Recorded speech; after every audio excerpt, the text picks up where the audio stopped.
Aloha. Testing, testing, 1, 2, 3. We're going to go live in 10 seconds. 9, 8, 7, 6. Okay, aloha pumeana kako. The February 26th, 2025 Neighborhood Board number 34 meeting is called to order. Welcome to our Makakilo Kapolei Honokai Hale Community Forum. My name is Anthony Makana Paris, and I serve as your board chair. We are holding a hybrid meeting and have community members online via WebEx and in person at Kapolei Hale conference rooms A and B. For order and decorum, if you wish to speak, please raise your hand or your virtual hand if you're online and wait for the presiding officer, myself, to recognize you before speaking. Introduce yourself and only address your comments to the chair.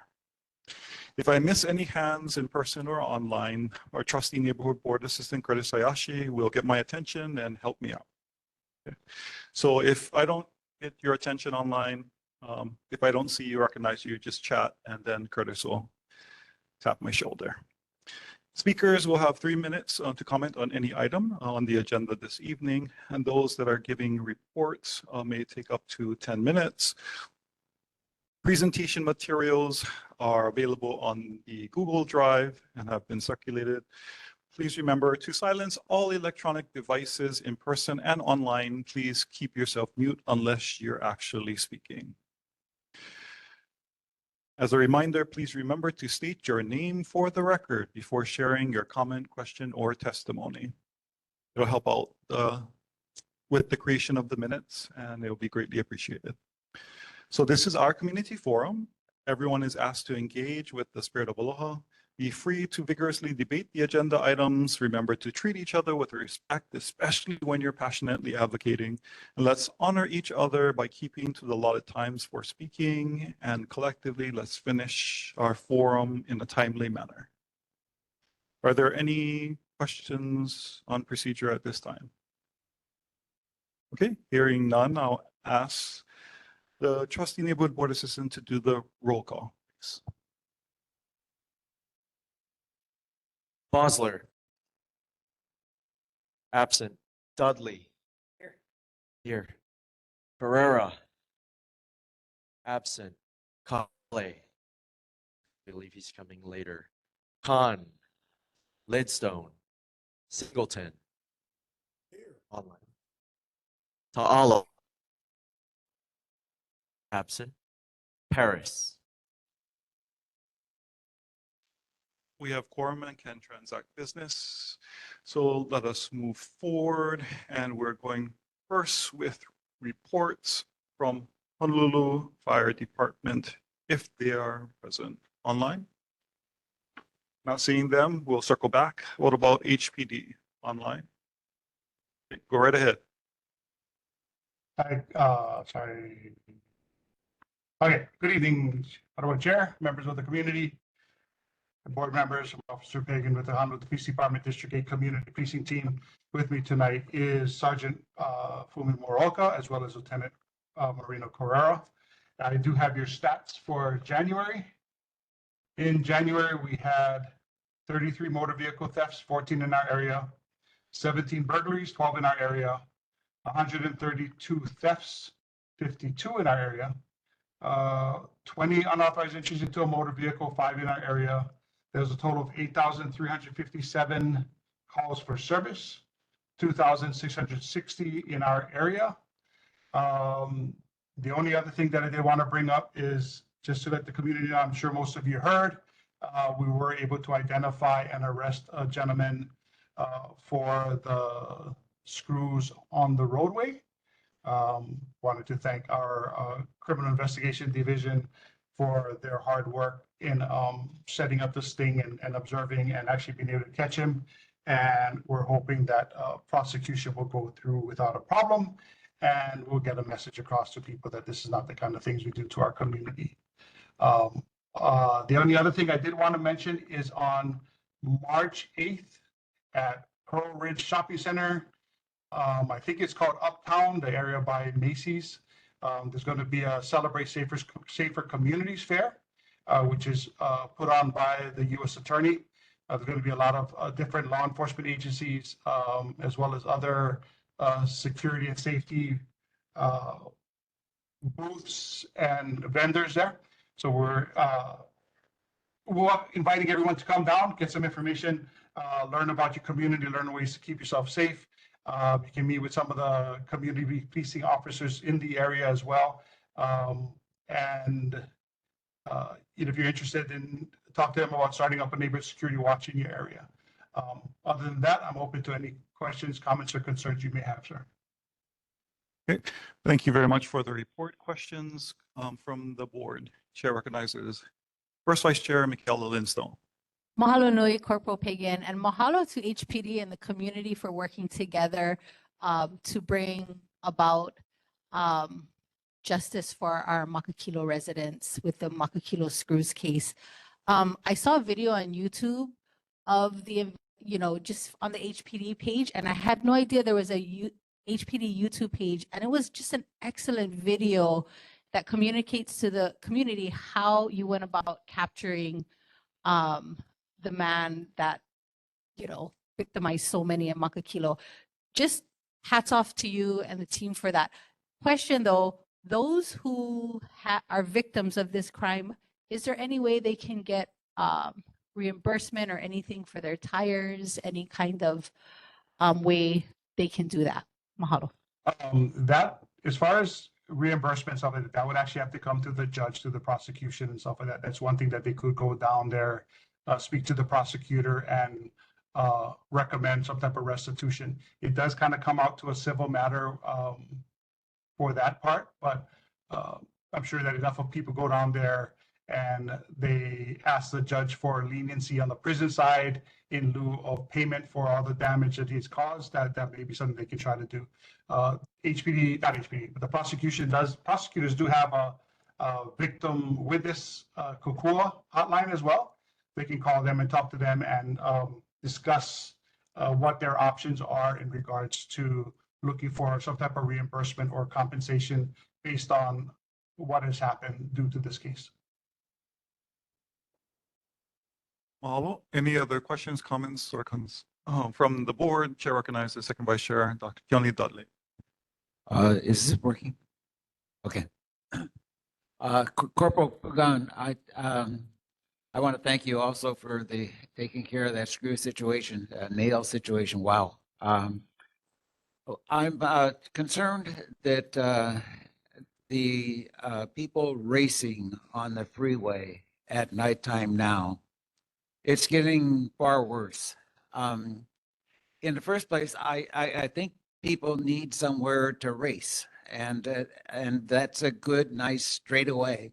And it's probably the best thing that we can do for people who are racing to let them stay there. But the noise is getting to be tremendous.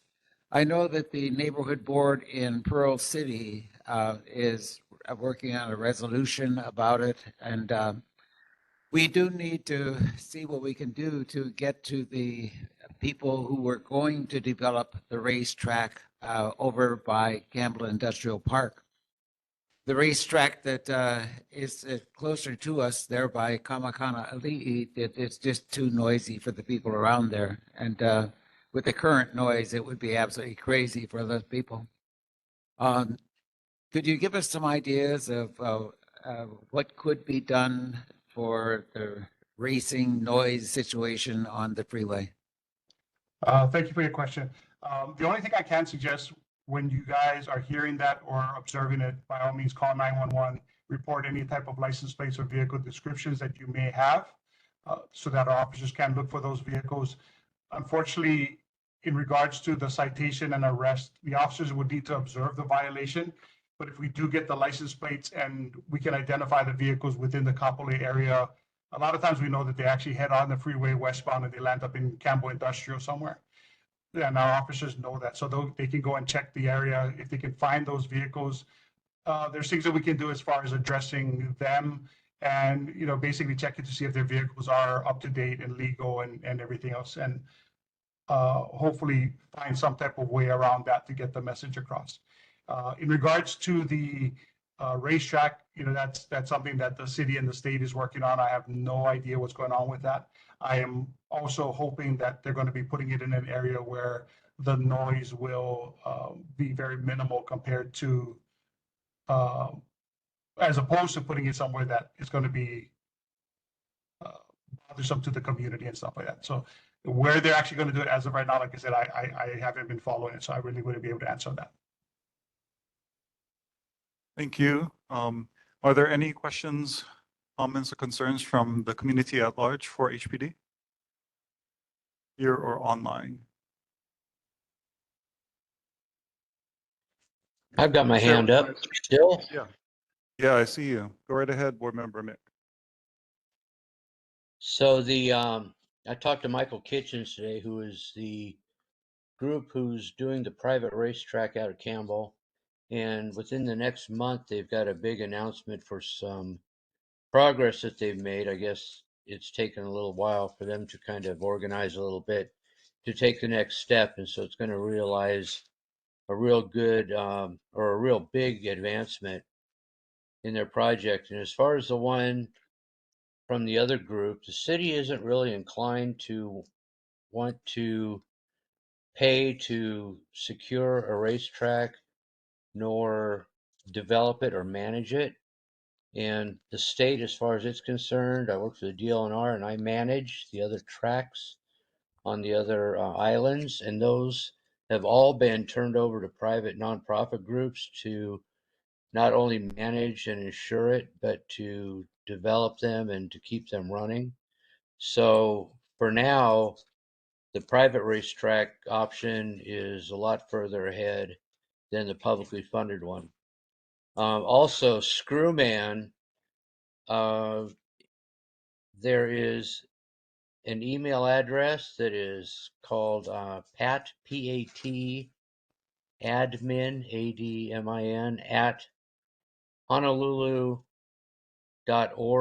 And that's how you can get a hold of the prosecuting attorney, because on the Nextdoor app, we've been pursuing getting enhanced charges filed against this man. And so that is moving along, I guess, quite nicely. There's been a number of people who have suffered loss. And so what they're doing is getting in touch with the prosecuting attorney and providing evidence and bills and things like that, showing that there's more than $1,000 worth of loss, so that charges can come about for causing property damage in excess of $1,000, and others too. So he looks like he's going to be facing some pretty stiff prosecution, in addition to the fact that he works for NAVFAC, or the Navy, and now his employer, because I guess the source of the screws has been stealing from his employer, so he may have some issues there as well. So between those two issues, they seem to be making some progress. I'll give the email again is Pat, P-A-T, admin at honolulu.org, and that is the email for the prosecuting attorney's office. So that's all I've got. Thank you. Okay. Thank you, Board Member. Going back to Second Vice Chair, Dr. Keone Dudley with the follow-up. Corporal Pagan, I just wanted to know, are there any regulations about noise as far as cars are concerned? It seems to be a really growing kind of thing, and haven't seen this much noisy cars since the 1950s. There is a noise ordinance regarding the allowable decibel level of a vehicle. The sad truth is that we don't have the devices to measure that. And in order for us to measure that as well, we would have to be able to identify the vehicle in particular that is actually making that noise. So a case where someone is maybe in a parking lot revving his engine and making that kind of noise, we would be able to do something like that. But when someone's driving on the freeway, we'd actually have to be able to identify in particular which vehicle that is. I believe Lieutenant Carrera might have a little bit of follow-up on that. Oh, sorry, Roland. This was you can finish up. This was about the racing. I was gonna talk about some recent enforcement that HPD did, but you can finish up. Yeah, that's all I had in regards to the noise, sir. But in regards to the concern about the racing, it is an ongoing thing. You know, District 8 and Traffic Division, they monitor that. I just wanted to share some recent stats. Between November and January, there was 3 racing arrests, 29 reckless driving arrests, 49 impaired driving arrests, 57 excessive speeding arrests, and over 100 moving and equipment violations. And this was on the H1 freeway, also by Cunha. I know some of it goes a little further in towards our district, but they do address that, and that is something that the night enforcement guys do target. And so it's an ongoing thing, but like anything, we can't catch them all the time. So unfortunately, there is going to be times that it is going to happen. And like what Corporal Pagan said, just have the public call 911. And so that way the officers can try to get over there and try and catch them in the area and address it while it's happening. Yeah.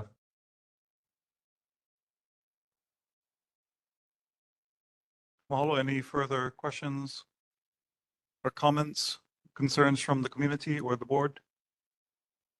Okay, looking at community member Patrick Watson online. Right ahead. All right, mahalo, Chair. Just regarding the racing up here in Kapolei Knolls, we hear a lot of that activity taking place on Farrington to the Makai side of us, and on H1 we can hear that side as well, and it is frequent. And I actually attended the neighborhood board meeting at the Ala Moana Kaka'ako district last night, and they're experiencing the exact same problems we are out here. So maybe, maybe a joint type effort, or, like something that could, they use multiple neighborhood boards to cooperate with this problem, because it's everywhere, but yeah, we get a double whammy, Malcolm Mackay. So I just wanted to mention that, and also thank Board Member Ferreira about the information regarding the screw guy, because I was curious if it was revealed where he worked. Like I was wondering if he worked for a tire company or something like that, so he could benefit. But no, thank you for that. That was the other question I had, but no other comment. Thank you. Mahalo. Let's move forward. Thank you very much, HPD, for your report and providing our interaction and updates on the statistics, including on the racing concerns. Let's now move to Board of Water Supply. Are they online? I'm here. Wow, we miss you in person. I'm sorry. Okay. Well, aloha guys. Sorry I couldn't be there in person. Had some things going on at my office, so I had to be here. I just wanted to let you folks know what's going on. There was one water main break in the Makakilo, Kapolei, Honokai, Hale area in January. That was on the 13th, where a 12-inch cast iron water main installed in 1992 broke at 92-1145 Hame Street. I have a couple of announcements for you guys. The first one is the catch. We have a water wisdom program where we offer tools to help customers conserve water and detect leaks. Through the program, folks can learn how to perform a water audit to help ensure fixtures and appliances meet low flush standards and identify any leaks at wastewater. You can pick up free water audit bags at our public service building at 630 South Britannia Street. I can always bring some out as well. The water audit bags have a pamphlet in there that goes through all the things you want to check around your home. We have some leak detection die tabs and a plastic bag where you fill it, and you fill it for 5 seconds and it tells you how your flow is from your faucets. It's kind of cool. But for more information, to watch a short video on conducting the water audit, you can go to boardofwatersupply.com/waterwisdom. And we also wanted to bring folks' attention to our water waste hotline. It happens all across the island every day. Residents are seeing water being wasted. It can come from broken pipes, malfunctioning sprinklers, excessive watering, running faucets, or anything similar. please let us know so we can follow up and stop the unnecessary water loss. You can report this by going to our website at boardofwatersupply.com/water waste. You can email us at contact@hbws.org. You can call us 808-748-5041, and I stress this app a lot, but you can use the Honolulu 311 website or app. You can report anything for any city departments, Board of Water Supply included, but please report water waste to us. And we want to make every drop count and do our part to conserve our limited water. Bola Ikavai, water is life. And with that, I'm happy to take back any questions and or concerns. Any questions from fellow board members? Any questions, comments, or concerns from the community at large? Hey, community member Patrick Watson.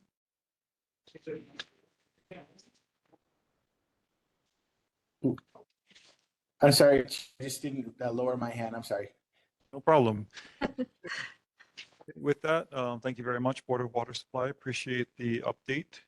All right, thank you guys. Aloha. Aloha. Looking forward to seeing you in person in the future. Next month. Not next month. Next month, everybody, we are on recess because of Prince Kuhio holiday, and I'll announce that again. So not next month. Okay, April. Okay, at this time, do we have Deputy Director Keith Suzuka for the Office of the Mayor? Good evening, Chair Paris, board members. Keith Suzuka, Deputy Director for the Department of Land Management. Let's see, I guess I'll start off with the Skyline ridership summary. December had a total of 100,924 riders, and January had a ridership of 92,310 riders. And then I wanted to get back to you with various homework assignments that I had, and I'm actually kind of proud to say that I think I have halfway reasonable responses to all of the assignments that I was given. So let me at least give my report, and then I'd be happy to take back any questions. The first question that I had, it was a carryover, and it was directed to the HESD department, and it dealt with the core operations. And the specific question was, a concern was raised that core appears to only operate in town, not in the Kapolei Makakilo. Is this true? And the answer from HESD is as follows. When the core program was first established in December 2021, the main focus was in the Chinatown and downtown area. However, over the past few years, we have been able to expand our services to areas outside of Chinatown and Waikiki. Most of our outreaches outside of these areas are in response to community concerns. Between March and December 2024, CORE conducted approximately 150 outreach efforts outside of Chinatown, District 1, and Waikiki, District 6. CORE categorizes its outreach areas by police districts. 36 out of the 150 outreach efforts were conducted within District 8, which is the Kapolei Waianae area. The second question that I was asked to address is, again, it was directed to HESD, and it was a question as to whether or not HESD could provide more details and information about fire and police statistics involving homeless, houseless, and mentally ill persons. And HESD's response is very similar to the HPD and fire department's response, was that it does not have any additional statistics regarding homeless, houseless, and mentally ill persons other than the response that they gave with respect to the core outreach efforts. Next question dealt with the Makakilo Drive extension project. And the specific request was, can DTS provide a timeline for restarting the planning design contract to revise the EA? Just for background, I'll give the January response and then I'll give the February response of DTS. The January response was that the city is working on restarting the planning design contract to revise the EA such that it reflects the latest recommended road alignment and associated historic preservation concerns. Although the Federal Highway Administration will not review the EA until the project is on the tip, the Department of Transportation Services will proceed with the EA locally until the project is ready to request federal funding. DTS February response is as follows. Recently, it has been taking about 7 to 12 months for the city to execute contract amendments. As such, the Department of Transportation Services estimates restarting the Makakilo Drive extension planning design contract in the second half of 2025. The last couple of questions dealt with the trees along the Makakilo Drive. And this one took a bit of research and investigation on my part. It's kind of amazing that it's not that intuitive. I'm probably telling you folks something you already know, but it's not that intuitive that which department in the city is responsible for exactly what matters. But the trees are actually under the jurisdiction of the Parks and Recreation Division of Urban Forestry, while the root damage caused by trees is under the jurisdiction of DFM. I knew the DFM part. I wasn't so clear about the urban forestry tree condition part, but after some digging, I was able to get responses from both departments. The response from DFM, which dealt basically with the roots Hello, that were Director? damaging. Director? Yes. Okay, great. Sorry, we were unable to hear you for about 5 minutes because of technical Wow. difficulties. Oh. We saw you, we just couldn't hear you. So if we could Okay. rewind. Do you So do you right recall after what? core, right after core, Right after core.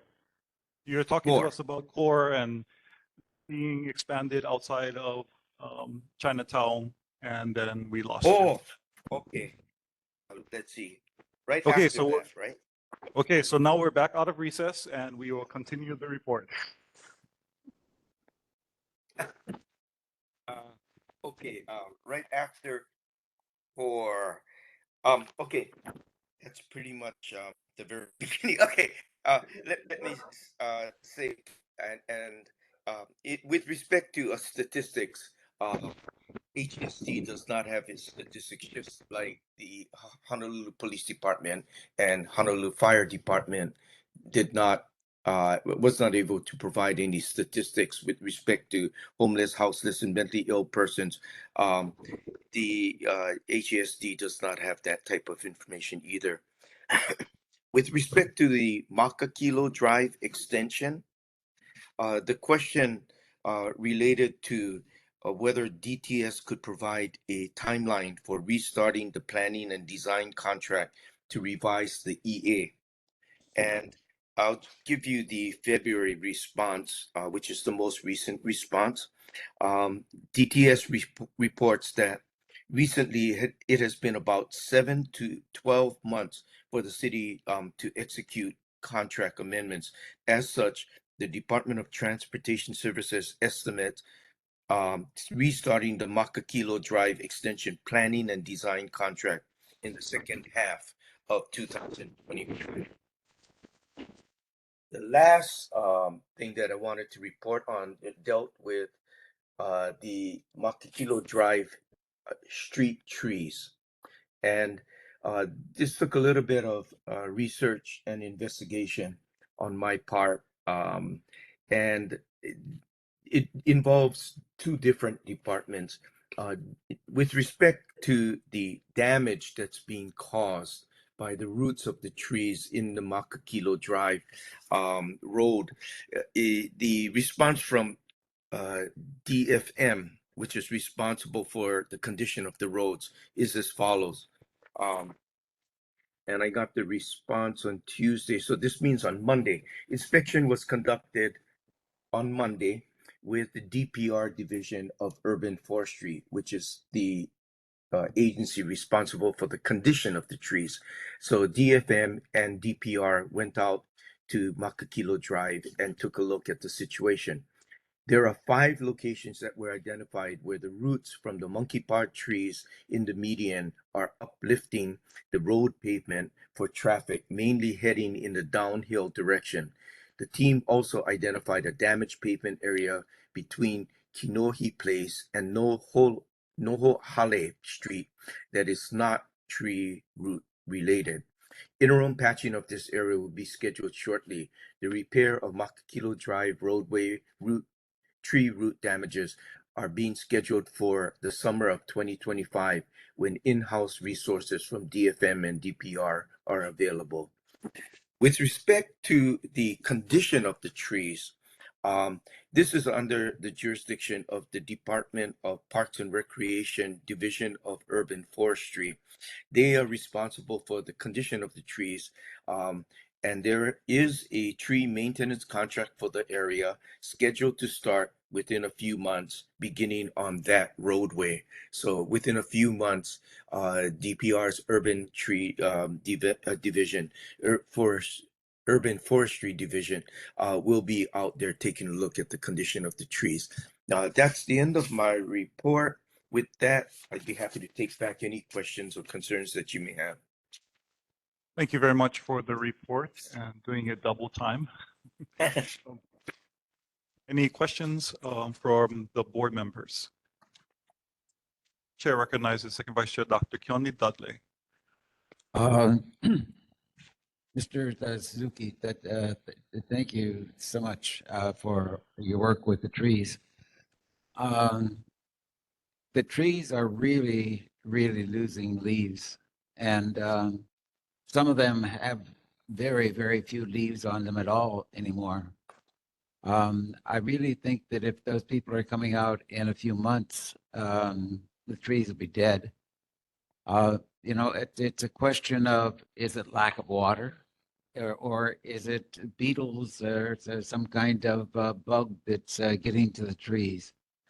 I think it's some kind of bug because they're all monkey pods and some are almost barren and the others are in full leaf. And I don't know, could you possibly communicate to those guys that they really need to get out there and take a serious look at what's going on, and they need to do it soon? Because, to lose those gorgeous trees would be just a terrible crime. Thank you. Thank you. We'll do so. Any other questions from fellow board members? Any questions, comments, or concerns for the Office of the Mayor from the community at large? Come up to the microphone, please, and introduce yourself. My name's Daphne Delta Westcott, and I didn't catch what he was saying because he kind of blurbed over the year when he was saying, when will the planning begin again for the road from Makakilo? Replanning for that, was that 2026, 2025? I can answer. It was the second half of this year, 2025. Thank you very much for the question and the clarification for the planning on the city side. Will start in the second half of this year. Any other questions, comments, or concerns from the community at large? Yeah, please come up to the microphone, introduce yourself.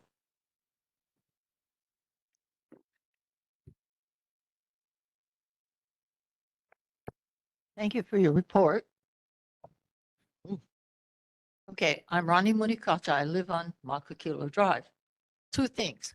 Those trees, those monkey pods, that are very beautiful and I love them, but whoever trims them should really look at the space between the branches because some are crossing each other, which means the next time they have a big blow, something's going to come down and that is a main thoroughfare. And that's a little scary for people who walk up and down the street and for those who drive on a daily basis.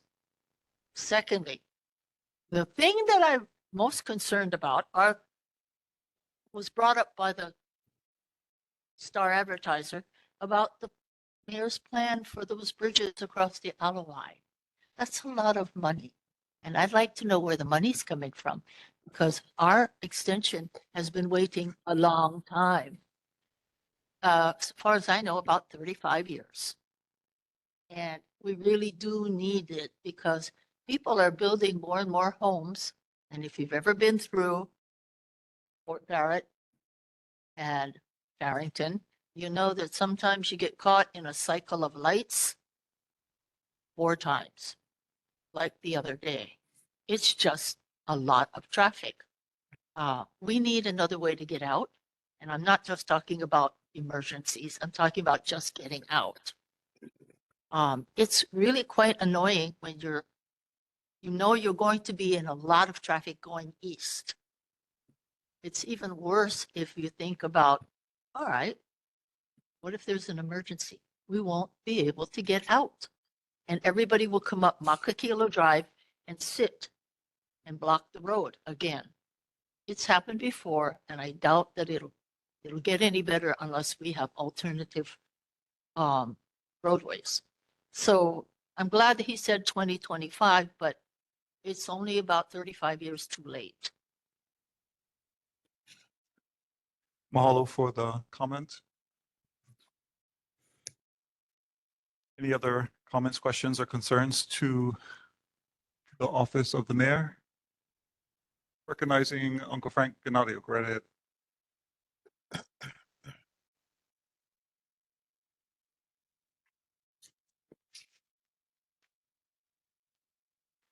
Aloha, Uncle Frank. If you are speaking, we can't hear you or on mute.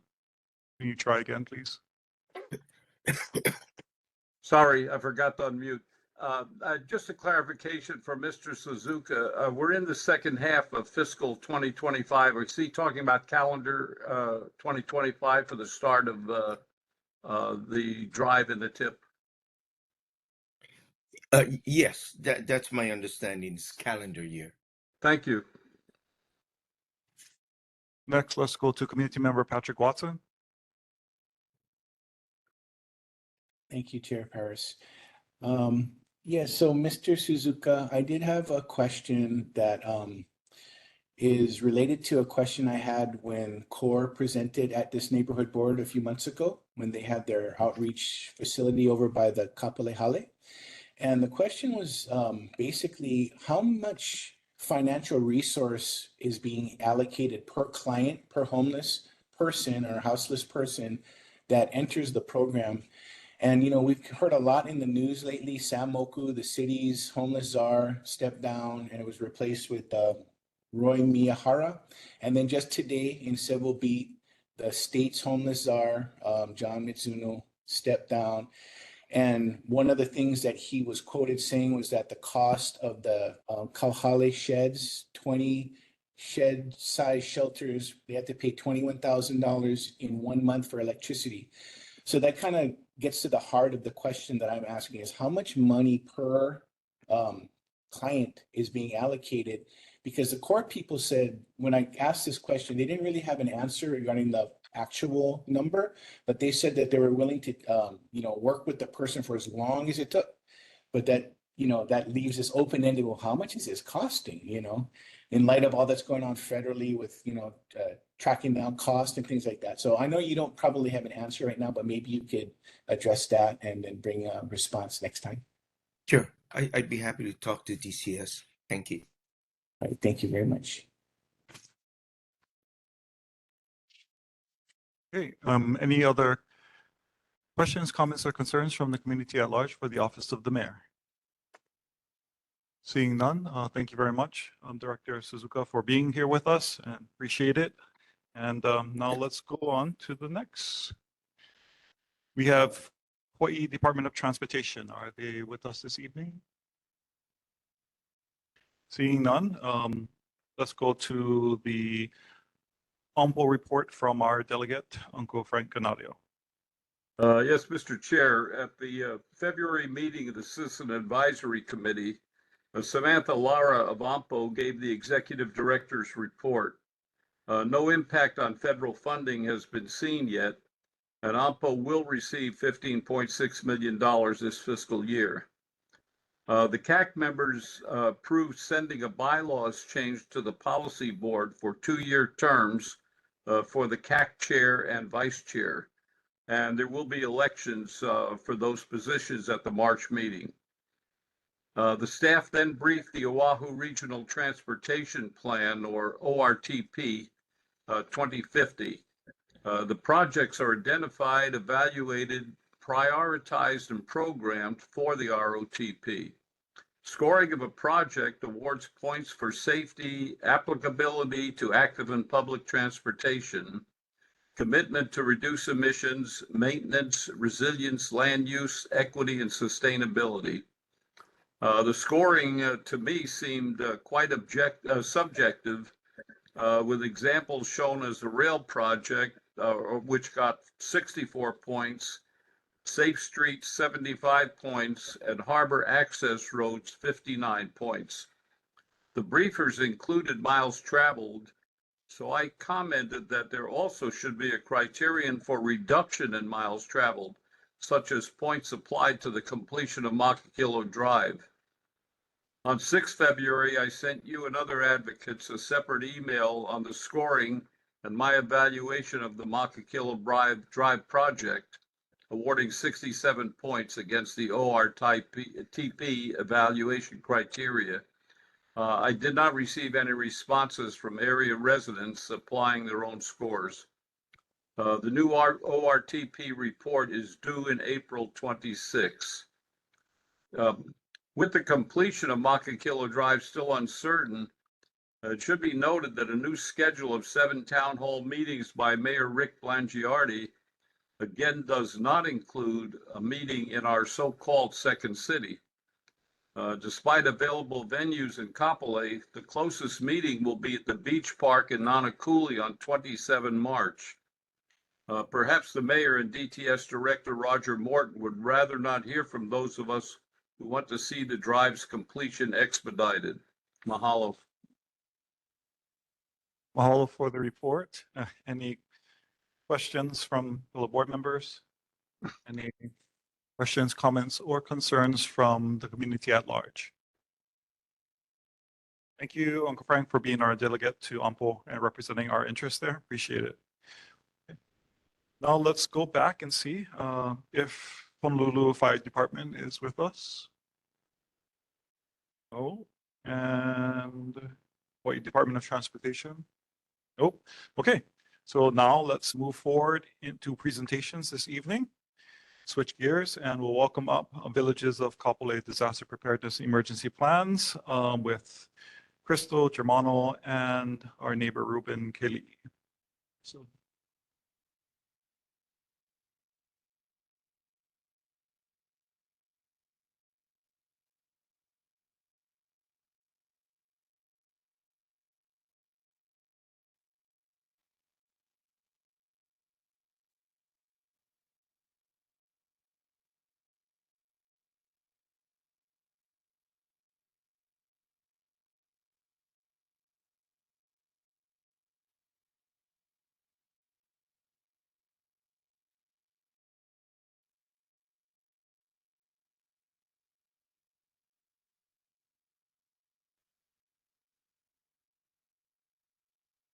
So this is a brief PowerPoint presentation on preparedness process that we're going through in the villages of Kapolei. So just to go by step and progressing and go to the next frame.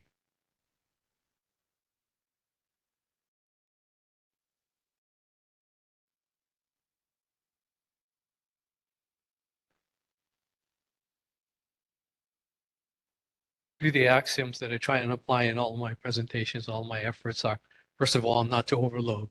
Don't overload people, resources, or supplies. Secondly, very important is to keep things as simple as possible without oversimplifying. And emergency preparedness, as with any other large task, is kind of like eating an elephant. So how do you eat an elephant? A little at a time, but you do so in a timely manner so the elephant doesn't go rotten on you. Next frame. So step one, know what to expect. So with all neighborhoods and emergency preparedness is to know what kind of disasters would affect their area and to go ahead and list those disasters that are potentials and then to go ahead and list the possible effects.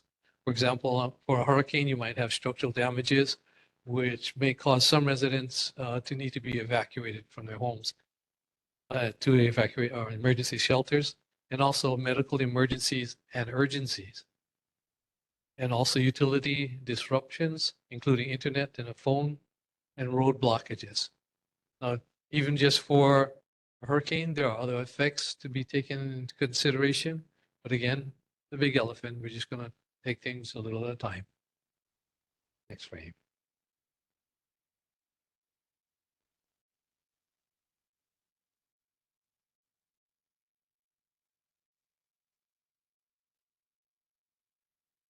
Then step two, know who needs help. For example, the Aoi family on Makuli Road. They had their roof collapse on their house. Some victims are trapped in the building. 2 victims that we know of have broken bones and some arterial wounds. And the Hata family on Blaze Lane, fire partially damaged their dwelling, but the fire itself is no longer active. 2 victims have 2nd-degree burns. And then with the Lucky family that live on a Winna Place, windows are severely damaged, but if they are repaired or blocked, the residents may not need to be evacuated to an emergency shelter. Next frame. So how would we know this? Well, communities such as Kapolei can organize into district or zones. Kapolei, we use villages. The zones are then organized into geographical areas that can be assessed in a timely manner by personnel here listed as field surveyors. The field surveyors will take reports to a zone leader who lives in their zone, of course. And then the zone leaders will be contacted by the community EOC or Emergency Operations Center. They will collect the reports and requests, and if necessary, they will communicate them with VODE, which is Volunteer Organizations Active in Disasters. Should phone systems in the area not be working, and people cannot personally request 911 or emergency services, then these reports will go to the community EOC as well. Those will be communicated via radio operator to 911 services. Next frame. Step 3, know who can help. Well, we know about emergency services, such as fire, ambulance, and police. We need to have their contact information, which is kind of simple. If you're doing it by phone, it's 911. Again, if phone is not ready or available, then there is actually a radio system that is supported by an organization called ARES, or Amateur Radio Emergency Services. And they would, there's a system in place to do that communication. Then I'm not sure if you're familiar with CERT, which is Community Emergency Response Teams. These are neighborhood citizens that receive training in order to do triage and some other emergency operations. And again, these CERT teams, you would need to have their phone or their contact information. Again, some CERT teams, if we can't contact them by phone because phone is down, we need to have the radio frequencies and have an established procedure. Then, oops, went back.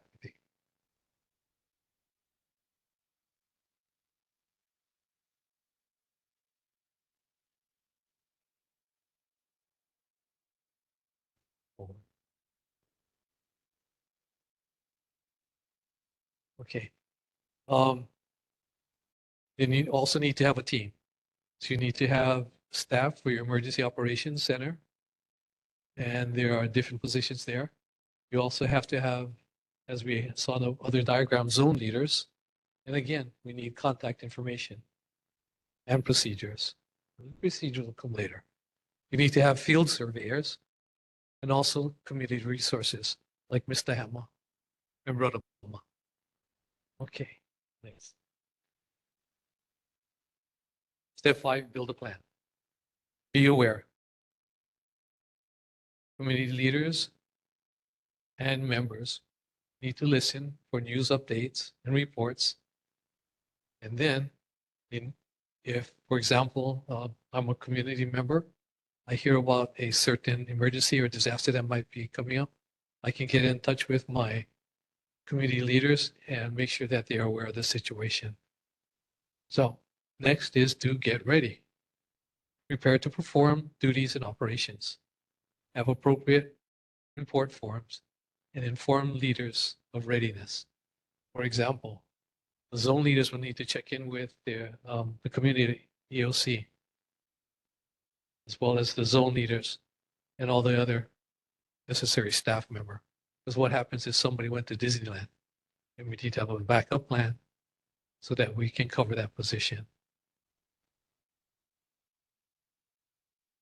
And again, there's more details to this, but again, we'll be like the elephant, take a little at a time.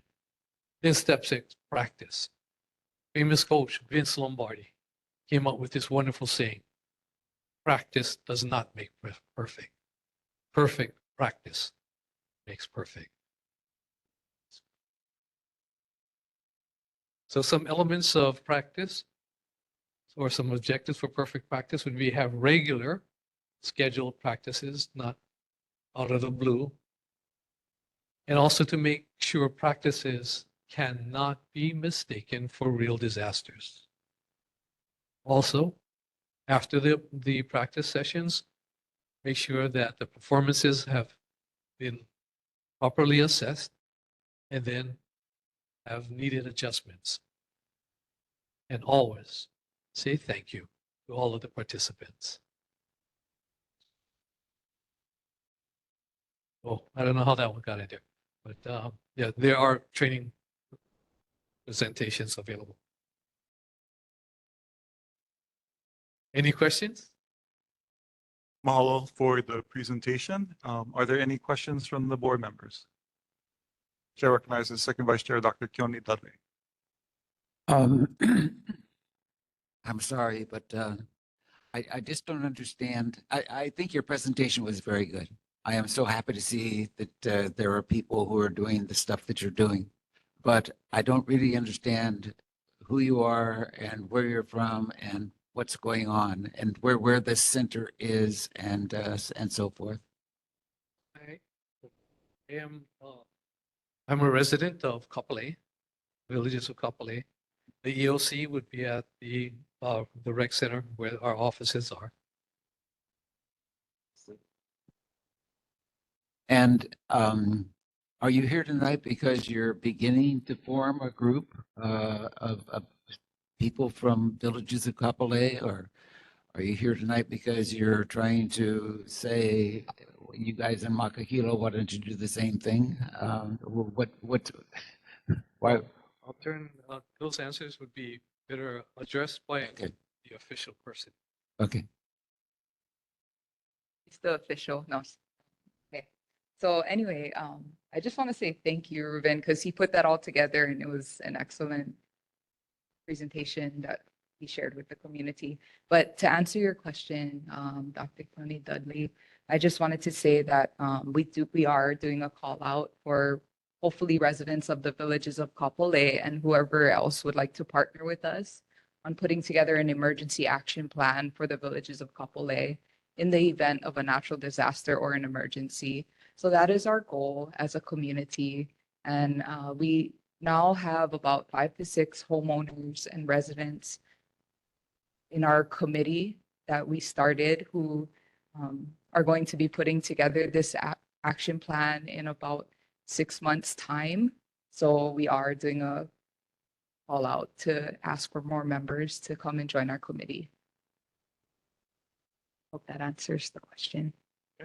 Any other questions, comments from board members? I have one. Go And go then right ahead.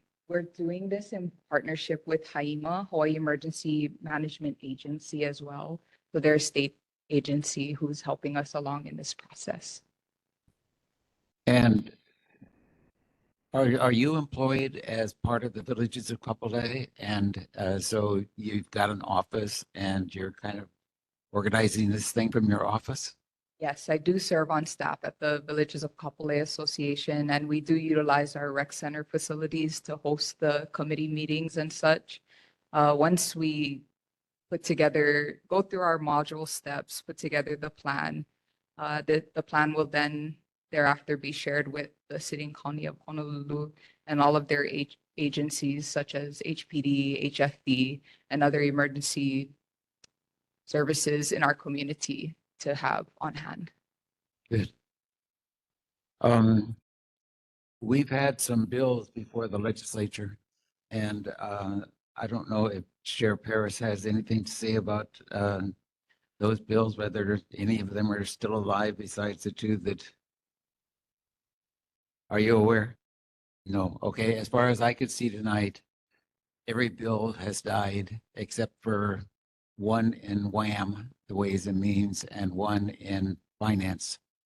And it's a terrible calamity, but we just have to face the fact that our legislature doesn't give a damn about the people who live in Hawaii, and they're going to let us all die. And I'm so happy to see that you're doing something. And our board has formed a group also, a PIG,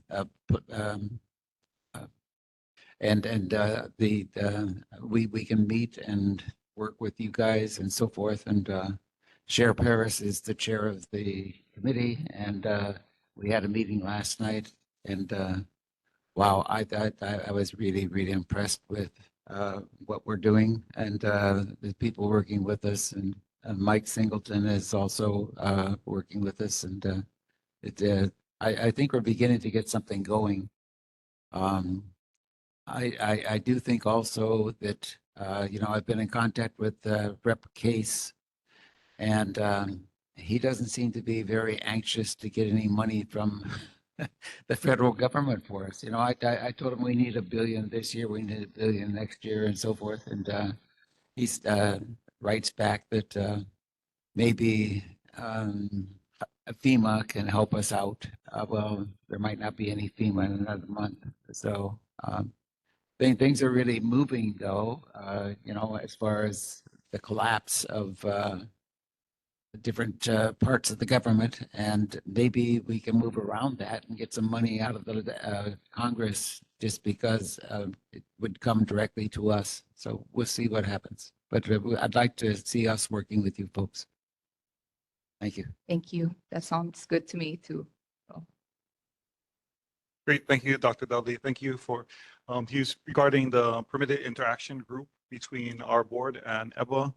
A board that names 5 different people to address the issue of community resiliency hubs in the EBA region.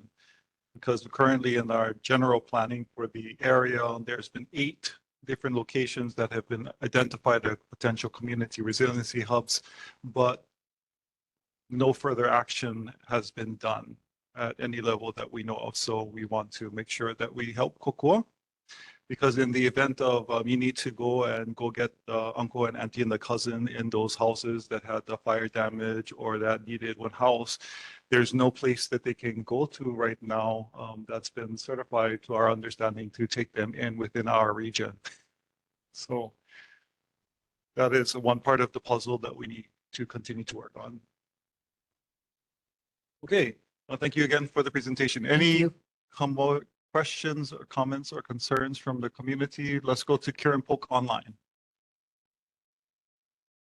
Aloha, Karen Polk, CEO of the Kapolei Chamber of Commerce. I just want to mahalo Crystal and Villages of Kapolei for stepping forward and taking charge on this. I also wanted to share with the community just some other groups in West Oahu that are moving forward. And I had mentioned this to Crystal to reach out to Waianae Coast Comprehensive Health Center.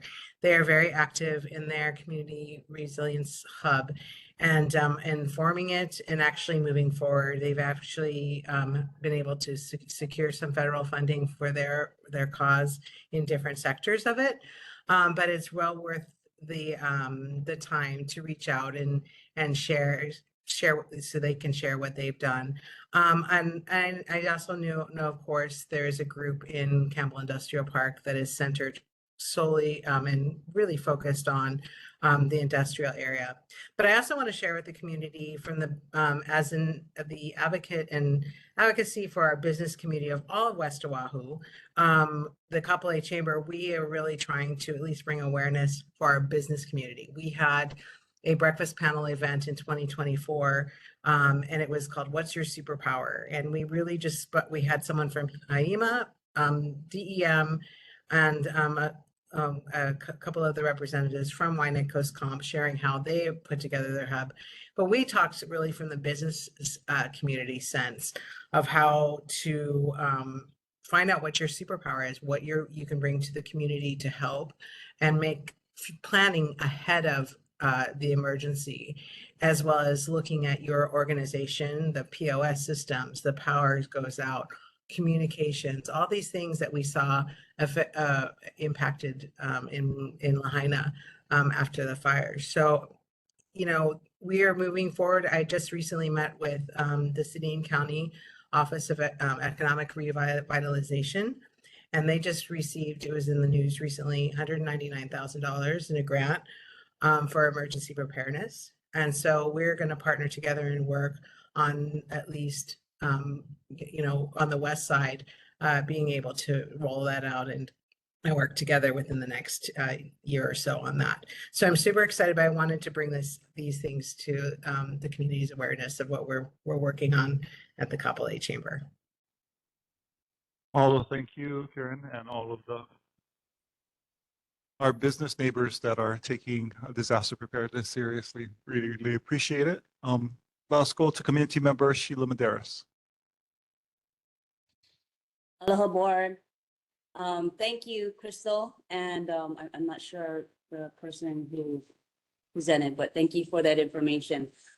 Just wanted to highlight the Hawaii Food Bank is also, they've had, I think for the past several months, conducted several training sessions for disaster preparedness. And we just had a seminar this past week, and we have been designated, different regions around the state have been designated to become the Hawaii Food Bank agent in the event of a emergency disaster. So what I think would be beneficial, and I'm glad HIEMA is taking the lead, because every year the state has a exercise specifically for natural disasters and emergency preparation, and they exercise this effort, and it's called Makani Pahili. And they take the lead, and it's a comprehensive natural disaster preparedness program that the state does every year, and Governor Green has to validate that exercise. So if he's going to bring in all of these entities, which I think is ideal, and so we all can exercise our drills, our practices, then that would be actually advantageous. And we at the Hawaii Food Bank would also play a part in that, because we need food, right, during a emergency preparation.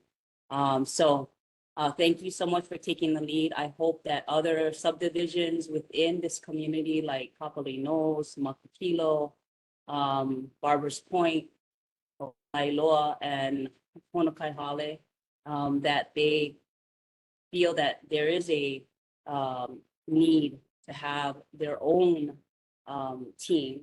So when we exercise this at the state level, federal level, and city and county in May every year, we can all practice our training. So thank you, but I thank you for taking the lead on that, and I appreciate it.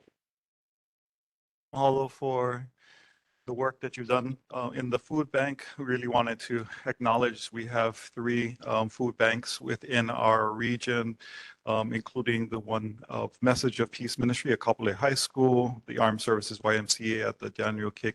Kaka VA Clinic, the new clinic that went up, and then also St. Jude's Catholic Church up in Makakilo.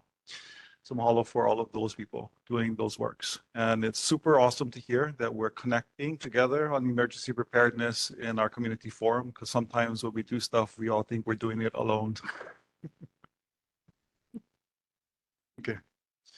Good job, community. Woohoo. Yeah, come up.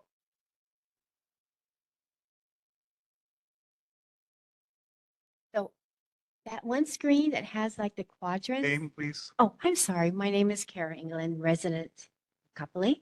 You know that screen that had the quadrants and you called it zones? Okay. So is Villages of Kapolei one zone? And are you saying like, I live in Kapolei, Village of Kapolei. I live in Kapolei Knolls. Would that be like zone, like a potential zone 2? Or Can you come up to the microphone? Everybody else can hear online. Thank you.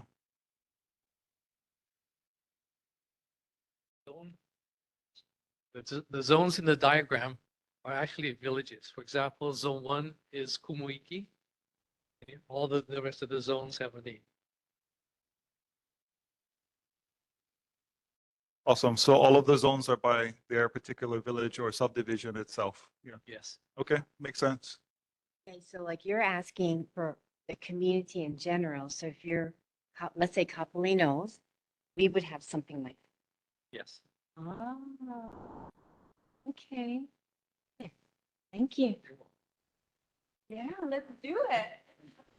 Okay, so just to clarify for everyone, they're saying that any subdivision that wishes to be a zone that might consider being part of this network should reach out to Crystal to see if you guys live close enough or if there's another better contact. Yeah.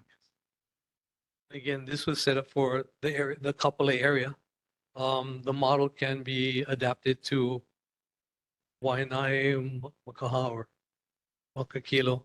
It's just a model of communications. Awesome. Come up, community member. Go ahead. Hi, my name is Leslie Keating and I live in Mahana. I did have a question. I've done some CERT training when I lived in Salt Lake City, but I hadn't heard of anything in this area. I live in the Mahana neighborhood, so of course we have a master association, and then I'm on the board of our Pohokalas association.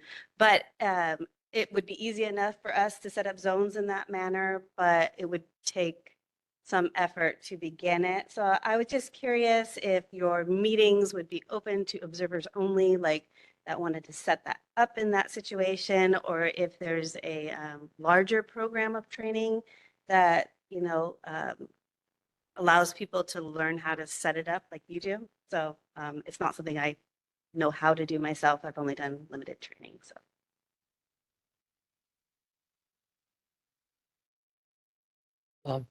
In regards to CERT, Community Emergency Response Training, that training is available from different sources.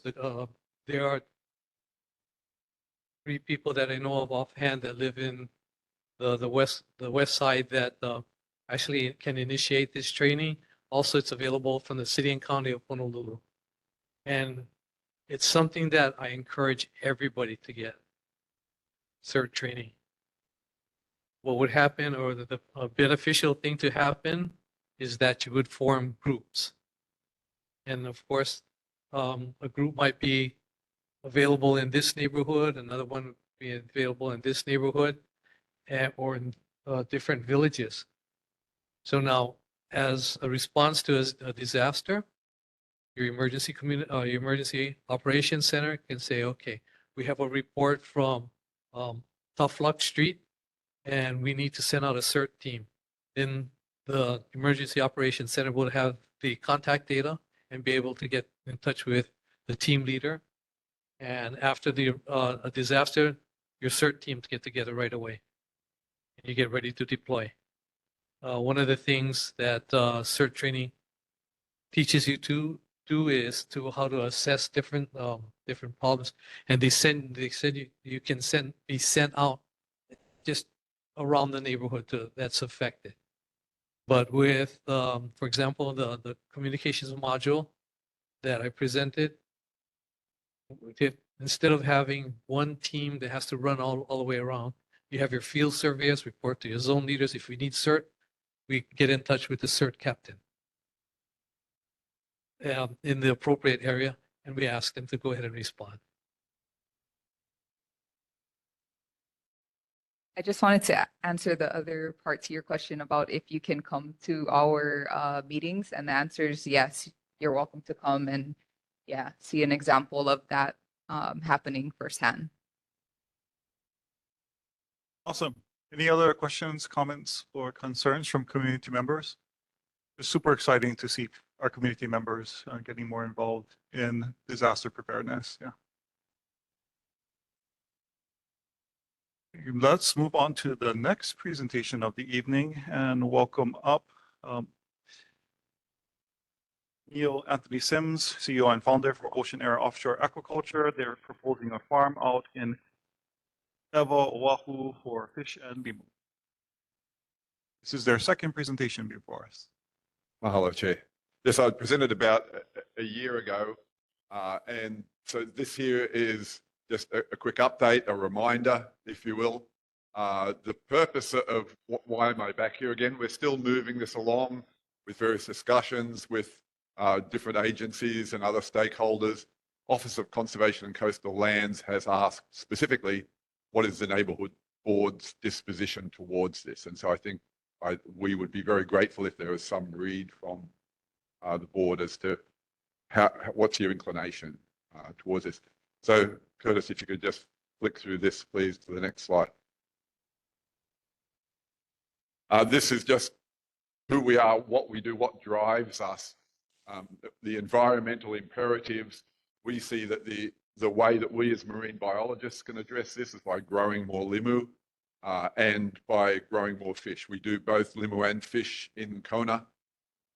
We do kampachi and nanue and uku, and we've got some limu that we're already selling into the market. Next slide, please, Curtis.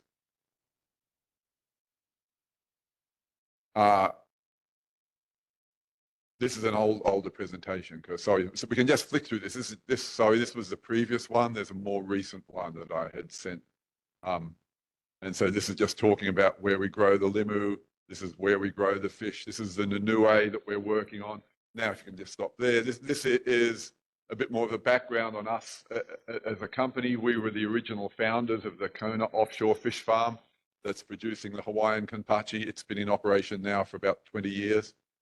They're doing about 900 tons a year now, but they're planning to expand that to around 2,500 tons a year. They're just doing the fish in these submersible cages there. Next, please, Curtis. We'd also done some demonstration projects back around 10 years ago in federal waters using an unanchored cage with some kampachi in it. This was more both to pioneer the permitting process in federal waters because there hadn't been fish farming permits in federal waters before, but it's also to demonstrate to the local community that this would be possible. And there was some great PR from that, both Time magazine, but also for the local community. It was a great fishing spot. This place was really hot for ahi and wahoo and mahi-mahi. Next, please, Curtis. We've also set up an operation down in Mexico. We ran that for a couple of years. That continues on. we're very proud that that operation there was certified by Aquaculture Stewardship Council, that's the most rigorous standard for certifying aquaculture for environmental and social responsibility and also animal welfare. Next, please, Curtis. So yeah, we would much rather, Mexico is a wonderful place, but we'd much rather be growing more of the seafood that we need here in Hawaii. And so our proposal here now is to be farming both fish and limu. The fish species that we're looking at is the nui and moi and kampachi. I think when I spoke to you about a year ago, we also had mahi-mahi on the list. That was kind of aspirational because mahi-mahi are really challenging to farm. And we've been advised by OCCL folks that if you're not going to do it now, come back to us later when you are ready to do it. So what we are ready to do is the nui, and we've been doing this in tanks in Kona. We know how to grow this fish. We think this, if we do this right, because it's a fish that eats limu, it's really low on the base of the food chain. So from an environmental perspective, it's got a lot of advantages. And if we do this right, this could be the marine tilapia of the world. Next, please, Curtis. We'd also like to be growing moi because it's very close to where the moi farm had been. We know there's a tremendous local market here for moi, very highly prized fish. Next, please, Curtis. So the site, the location is, shows down the bottom right-hand corner where Randy Cates previously had the moi farm operation. There, that operation halted in 2013, and we think that it's a wonderful location. There's a great need. Next, please, Curtis.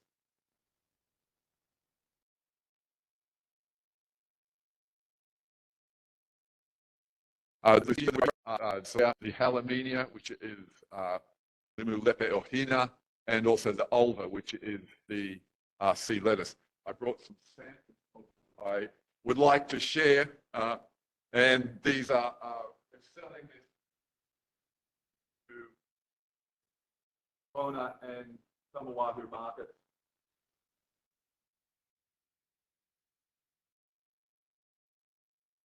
Yeah, okay.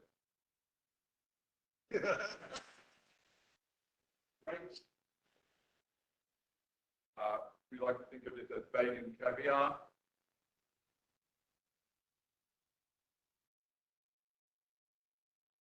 Here is the Alamenia, a red. We're also working with Ina wife of Honokai, and she's been drying this and putting it into crackers, and she's been putting that into a shelf stable form, which is really exciting stuff.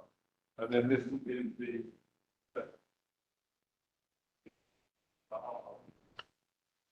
using salad or using plancha. We're already growing these in Kona, in tanks. These are good to eat. They just came out of the Kona water this morning. And yeah, the best way to represent what we do is to have people eat our limu. Thank you. So we're already growing them there in Kona, but we're growing them in tanks, which is much more expensive because of all of the infrastructure costs and the operational costs. We'd love to be growing this out offshore because that's where we could get to a more cost-effective production, and also because it then absorbs the nutrients from the fish farm as well. Excuse me. Next, please, good. Sir, did you want us to eat some of this? I would be gratified if you would. You don't have to, but it's not, limu is not a spectator sport. So, like I say, it came out of the ocean in Kona this morning, so it's very fresh, and please do. Good. And those who are over there, please pass those back. Yeah, I'll only be offended if there's some left at the end of the evening. Next, please, Curtis.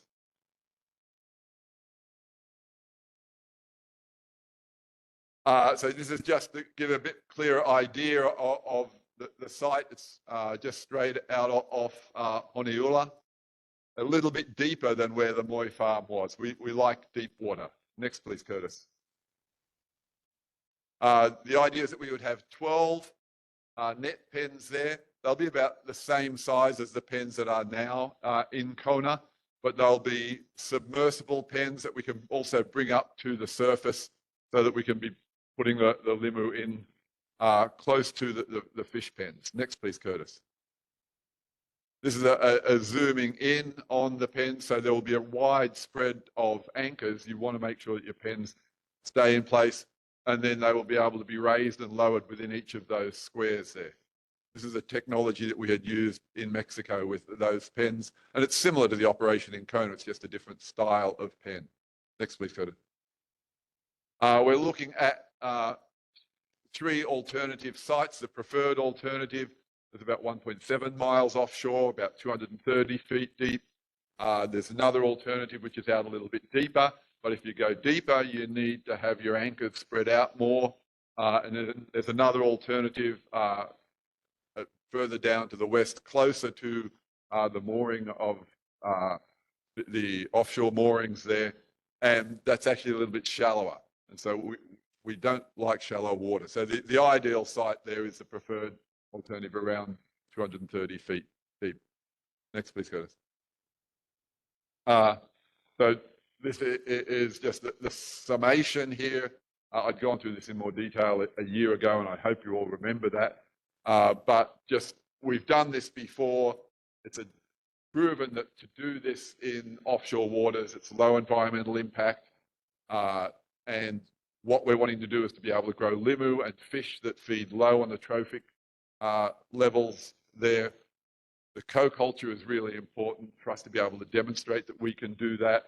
We're anticipating, because it's in deep water, minimal impacts, and there's broad benefits here, both in terms of local food production, economic diversification and jobs. We're talking to Leeward Community College about training programs there. And there's also the benefits for when the Moi farm was out there before, it was a great fish aggregating device, and we'd expect the same here. We want to be actively part of this community. We realize that the ocean is a common property resource, and we want to be respectful of that. And so we will be setting up an advisory committee as we're about to start operations there, so that there can be an exchange of information in both directions. And you're probably going to get sick of the sight of me if we get the permits and we start the operation. So I'm happy to take questions now if there is any, or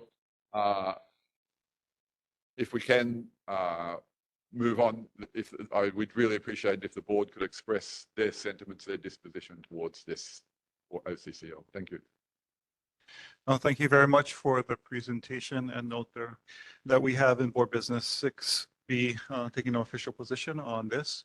So at this time, the chair would beg the board without objection to move 6B to the current business before us. Seeing no objection, the chair calls it unanimous. So at this time, position on the Ocean Era Inc.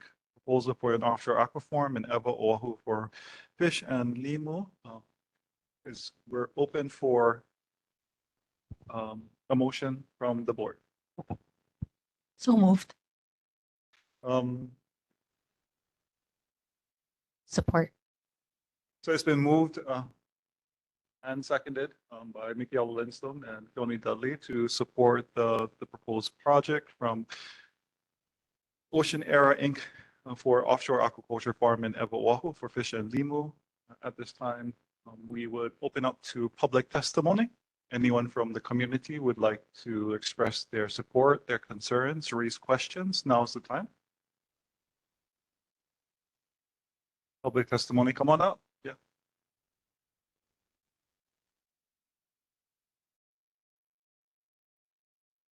Hi, my name is Daphne Delta Westcott, and I live in Villages of Kapolei, and I actually surf over at White Plains a lot, and I noticed there's like no fish over there and very little limu and stuff like that. So I just wonder, because I know there's an outfall from the wastewater place not that far out.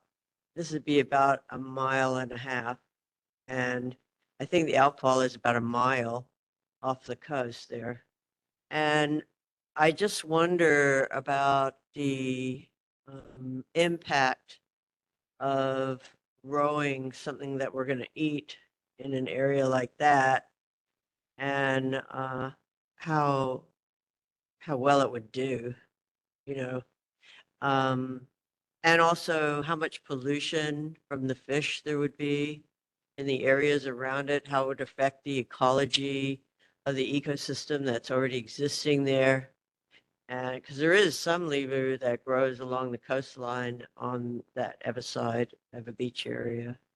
I also wonder about the impact that it would have on the water and how clean the water, like, is. I mean, I don't know anything about that sort of thing, but somebody with more knowledge might know something about it. But I would really want that looked into before I would encourage any kind of fishery off the coast.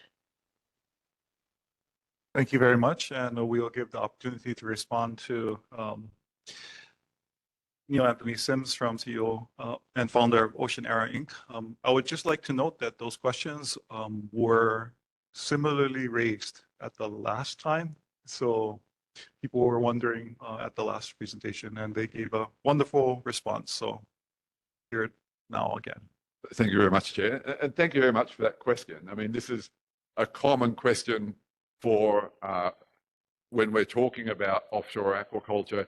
These were the questions that we had in La Paz in Mexico and also in Kona when we were first proposing that project back in 2000. From 2001 through to 2004, we went through the permitting process in Kona. And this was a very common question there. And that operation in Kona, I think now is the best way to answer that, because that's been operating now for 20 years. There's been rigorous monitoring. They don't just give you the permit and let you go at it. There is monitoring of the water quality under what's called the NPDES permit. There's also monitoring from NOAA of marine mammal interactions. The NPDES permit looks at both the water quality and comparing up current of the fish pens and down current of the fish pens. And it also looks at the substrate, any potential nutrient enrichment on the substrate there. And the findings over the last 20 years is that directly underneath the fish pens, where they will clean the limu and other things that grow on the netting, they'll clean that and that will fall to the bottom when there's light current. But that's the only form of nutrient enrichment. That the other things that you might expect or be concerned about, the shishi or the poop from the fish, that they're very rapidly diluted. That's part of the advantage of being out offshore. The Kona operation is only a half-mile out from some of the best quality coral reef in Kona, right there next to the airport, just north of Holly Point. And that's where on most nights there's 10, 15, 20 dive boats, because that's where they do the manta ray diving. And so if there was going to be any impact on that coral reef just a half-mile away from the fish pens, you would have heard about it from the Kona diving community. And instead, they're still very supportive of the fish pens there. They think it's something that they point out to the tourists when they're taking them out there. There will be similar monitoring around this operation, and we're committing to make all of that data publicly available. That we'll put it up on the website, as we had been doing when we were running the Kona operation, and the Kona operation continues to do that now. So you can look on their website and see that information. But thank you very much for the question. Any other members of the community wishing to publicly testify? Seeing none at this time, are there any discussion from the board? Questions, comments, concerns? Chair recognizes Dr. Keone Dudley. I have a couple of questions. The first is, she mentioned the sewage situation and the water coming out a mile offshore. Is that a problem? Are you going to be close enough that that will be a problem? Distance is important, that it's about a mile and a half, I think, from the actual outfall, and it's more on the up current side. The fish pens will be on the up current side from the outfall, but it's more that the outfall is in deeper water. The fish pens will be up, they'll either be at the surface during the day when we're working on them, or they'll be down 30 feet below the surface. And the outfall is, I believe it's in about 180 feet depth out there. There's a lot of stratification in the ocean. If people have dived there, you know it gets colder when you go deeper, and that colder water tends to stay there like a blanket, so that there's very little mixing between the surface waters and the deeper water. There was the Moi operation had been there for 14 years, very close to where we would be, and there was extensive testing of the Moi for food safety, as we would continue to do as well, and there was no issue with the Moi during that time. A second question about the mo'i. Do the mo'i eat the limu, or how do you feed them? They're fed a pellet. There'll be 3 different kinds of pellets that we'll be feeding to the fish. The Nunue will get something like a tilapia pellet. So that's very low protein, very low fat, but high carbohydrate. They're an herbivore, so they can deal with that. The Moi have a diet that's a little bit more higher in protein and fat. They're, in the wild, they're a carnivore. They're generally eating shrimp and other invertebrates. And then the Kampachi, they would have a diet that's very high in protein and in fat. They're really a sashimi grade fish. And so we'd be using a very similar diet to what they're using in the Kona operation. Okay, I just want to say I'm really happy that you're growing mo'i. I've never tasted it, but I've read about it, heard about it for 50 years. So thank you. Yeah, well, we want to make them more widely available. So everybody should be able to eat moi at least once. Mahalo. So I don't know if that was an indirect way of inviting you to bring moi to the next presentation. But that will be welcome. Okay, Chair recognizes first Vice Chair Miguel, then Stone. Mahalo. So you're not currently operating off Eva Beach, right? So that's a potential site. Correct, yes. And if that's not, then possibly Kalailoa, that's like a secondary site, or would it be possibly both? Or more than one site? No, we just look at the one site. If we go like around the corner from, we can't go between Kalailoa and Haseko pretty much, because that's where the tanker moorings are. And so that's an exclusion zone. We can't go any further east from where we are because the Navy has an exclusion zone around Pearl Harbor. And if you go around the corner from Kalailoa, it turns into a very steep drop off. And so that makes it really challenging to moor the pens. And it also, that coastline gets clobbered when you get a big, heavy west swell, which it exposes that site. So you'd have to be mooring the cages closer to the shoreline, and that would be a little bit nervous making. So this really is sort of the sweet spot, if you will. If everything goes through, when do you think you would be at your site and start operations? If we submit to OCCL for the permit review for the state in a couple of months, then that's a 6-month process. And about halfway through that, if it looks like we'll be getting those permits, and we start the process with Army Corps of Engineers, Coast Guard, and EPA, and the local water supply service for the NPDES permit. That's probably going to be another 6 months. So about a year away from getting all of the permits. And this will require a significant capital investment. The net pens are very expensive, the hatchery production for the fish, and then the feed. And so we will need somebody to come in and fund this. We think there's a lot of interest from impact investors in this technology of growing fish and limu together. And we also think there's a lot of support for the idea of food security in Hawaii.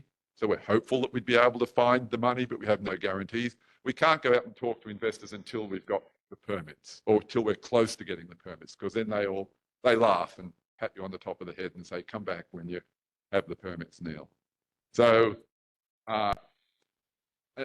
in my dreams, it might be 6 months from when we started looking for the money until we had the money ready to start. So it would be at least 18 months, maybe 2 years before we were putting pens in the water.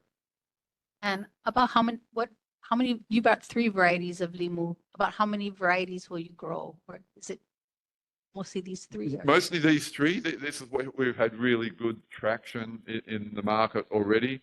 There are already other people. We're growing some ogo in Kona, but other people are also growing ogo, and that's fairly easy to grow in tumble tanks on land. And so I think these are ones that we think would be better suited offshore. And of these 3, 2 of them are native, right? Not is the sea grapes? I've never seen the sea grapes before.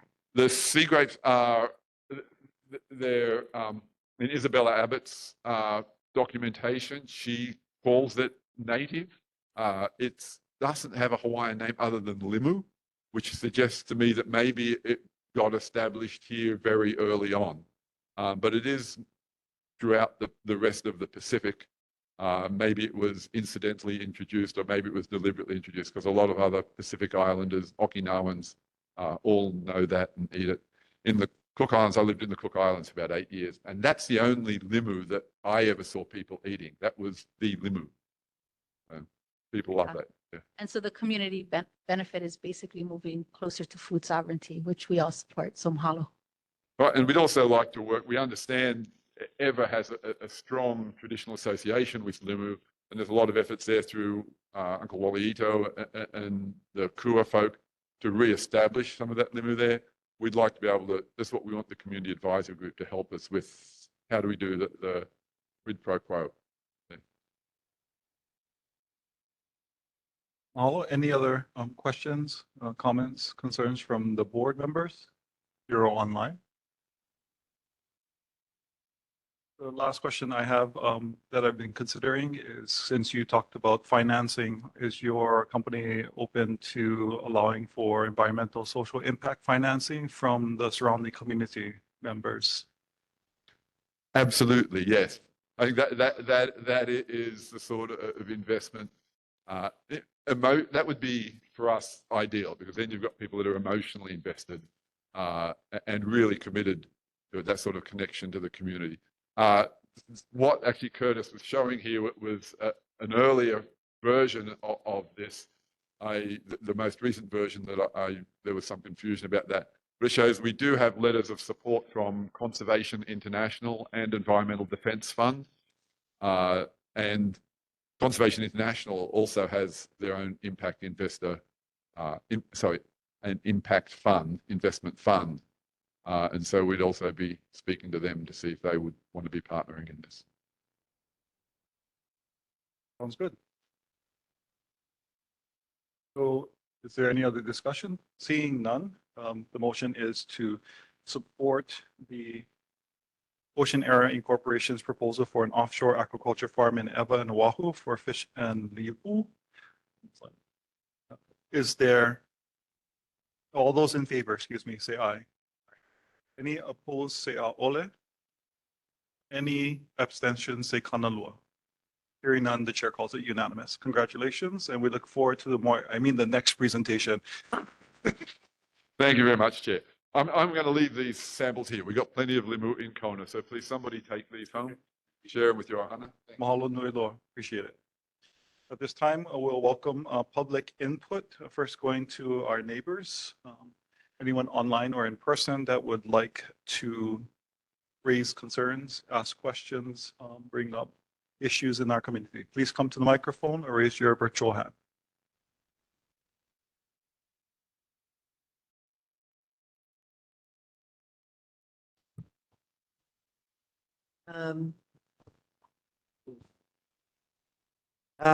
My name is Delta Westcott from Villages of Kapolei, and I had a couple of things I wanted to talk about. The biggest thing for me right now is the signage in the Villages of Kapolei near the vet center.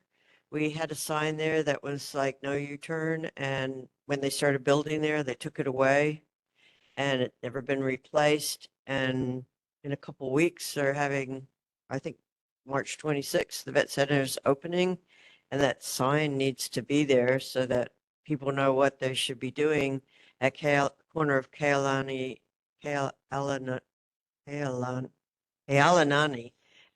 Kumaiki. That's where the sign is. And we don't have city and county responding to us, so it has to go through HHFDC, and that's the state. And I've been in touch, but they haven't done anything. And there's another sign on the parkway near Kumaiki Street that's upside down with graffiti on it. And that should be remedied because it actually tells people how fast they should be going. And there's a lot of speeding going along there now because the sign is upside down. It says 52, not 25. So I don't know if they're reading it upside down or they're obviously not because they're going really fast. And so that's a concern for safety for our kids who are coming from the high school, coming from the elementary. And I really want something done like in the next before the vet center opens because it's just going to be a big traffic jam because everybody's going to be coming just like they did for Don Donkey opened recently. And that was just a huge traffic jam down there. I mean, I just turned around and went home because there was obviously I'm not going to get anywhere there. The other thing is that there's a huge amount of graffiti in Kapolei City, our city, and it's on the power boxes, those gray and the green power boxes, and in the back of the library there's a big aircon conduit which has a big gray thing that says no one can touch it. So we can't clean it, we can't paint it, and it's been there for 5 years now. And the graffiti they keep going, doing more. And I just think we need to really be like proud of our second city and clean up the graffiti as it happens and not like, I mean, we're working pretty well with the bridge. That's been very successful because the villages of Kapolei have been working on that with us. And we do have a graffiti committee, but I mean, if there's things we just can't touch because we're not allowed to. So I don't know how to contact those people. And I thought maybe through the neighborhood board, you could contact the city or the state, whoever owns those electrical boxes that make the lights change, because they are just covered in just this horrific graffiti. And I just don't want to see that. And I'm sure most people don't either. So I'd really appreciate if you could work on getting the graffiti dealt with in the second city. I think that was all I had for. Oh, one last thing. The archery company has not done anything about the graffiti on those gun emplacements they have inside their area where it's all fenced in, so we can't go in there and paint it. So I assumed that since the archery people are in charge of that area, that they would paint out their graffiti. There's a huge graffiti that you see when you're driving from Foodland back to villages of Kapolei. And why aren't the archery people painting it out? Maybe the archery people shouldn't have that area. Maybe it should go to the community and make a park. That would be nice. Anyway, that's me. Thank you so much for your raising those concerns about graffiti. Any other community members wishing to raise concerns? Come on up. Questions, comments, anything? Yeah, come share. Aloha, aloha, Leah Hoff. I'm the community liaison for the Hawaii Tea Project. So just wanted to give a couple updates on how that's going. As reference for the Hawaii Fiber Links project. So in similar, I know that they had presented recently. In order for them to have connection, we also have to have our project, which is the first haul, long haul, and they're the middleman. So just in reference for the people who are familiar with that project.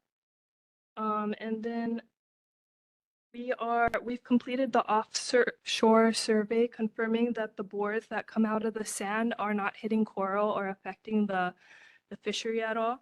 and that the bores that were previously done 7 years ago are also self-buried, so they're not affecting anything in a negative way.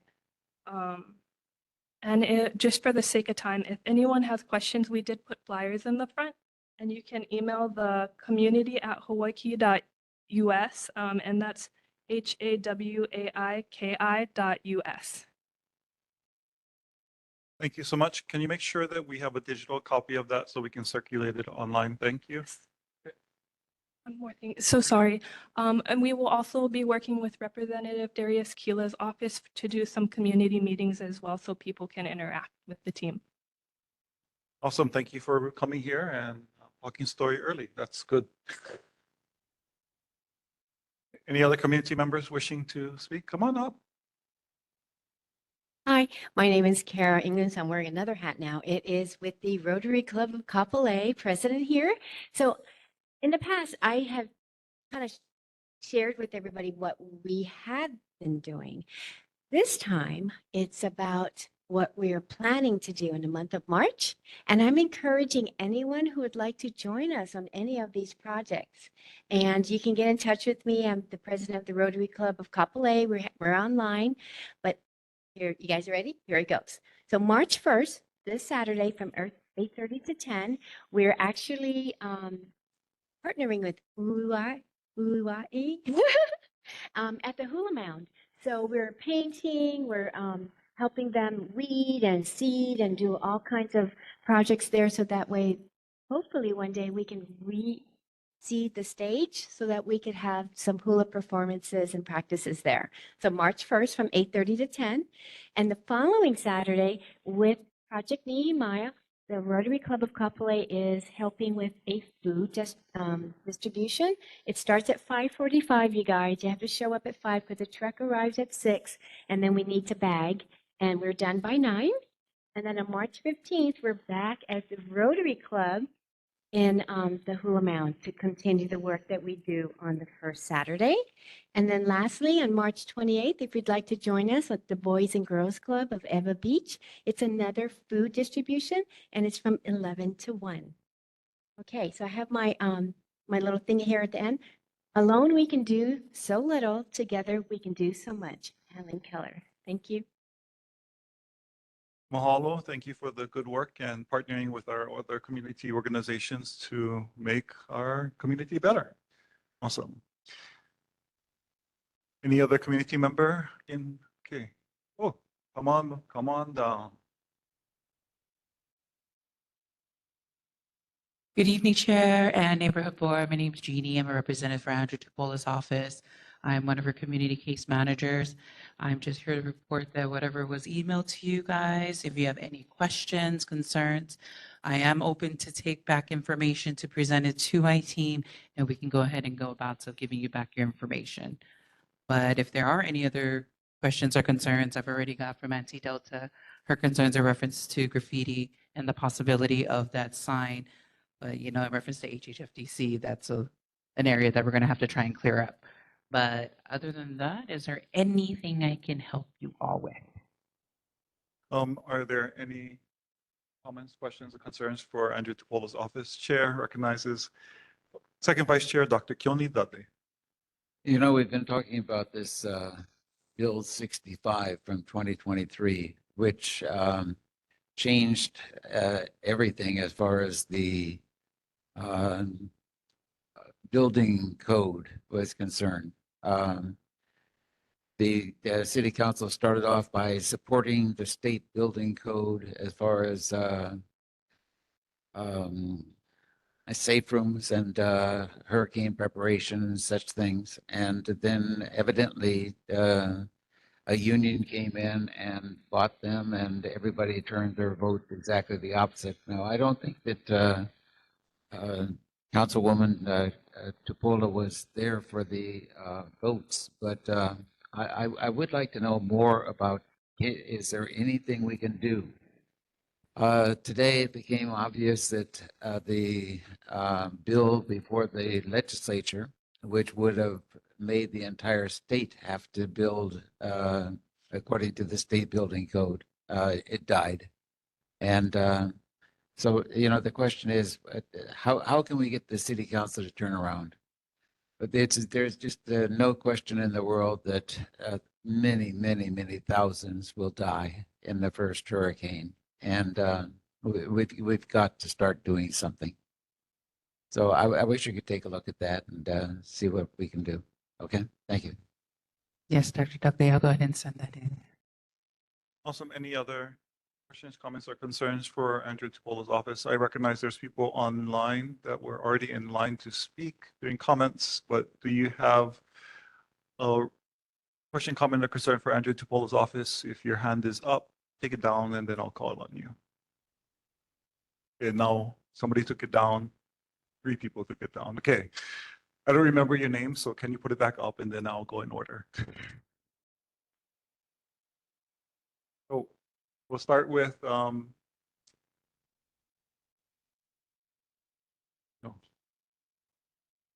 Dao Kupieha Tuiloma. Read it.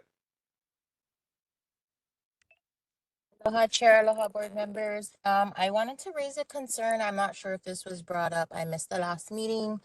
Going up Makakilo Drive, that no U-turn right by the church, to me is a hazard because I don't know how many days in a row after work I'm going up there to use the legal U-turn at the light. And people, because traffic is so bad, they just take that illegal U-turn, the first one before the light. That is one concern. The next one is the actual legal one. The cars that are turning from the street down Makakilo Drive are not adhering to the U-turn drivers. Yeah, that's a big concern that I've been noticing for the last 2 months. Is there someone that can, I don't know, maybe HPD can set up a patrol car during high traffic hours or something can be done about that, maybe changing the sign or maybe legalizing the first turn as the legal U-turn and changing the light to something else. I'm not sure, but that was my concern. Okay, we got that one. Let's go to Sunny Rosario. Yes, hi all. Thank you for allowing me to speak tonight. I'm Sunny Rosario. I work for Gentry Homes doing government and community affairs. And tonight I just wanted to briefly share that we've opened our annual scholarships. So I would just briefly, if you don't mind, I'd like to just share my screen. Sunny, hold on. Is this for Andrew Tupolo's office? Oh no, I work for Gentry Homes. Yeah, I understand, but the questions now are for Oh no, Mrs. sorry. Andrew I thought we Tupolo. were no, I'm sorry. No worries, we'll come back to you. Okay, cool. Thank you. Sorry, I'll lower my hand right now. Gotcha. So we're going to Sheila Medeiros. This is for Andrew Tupolo's office.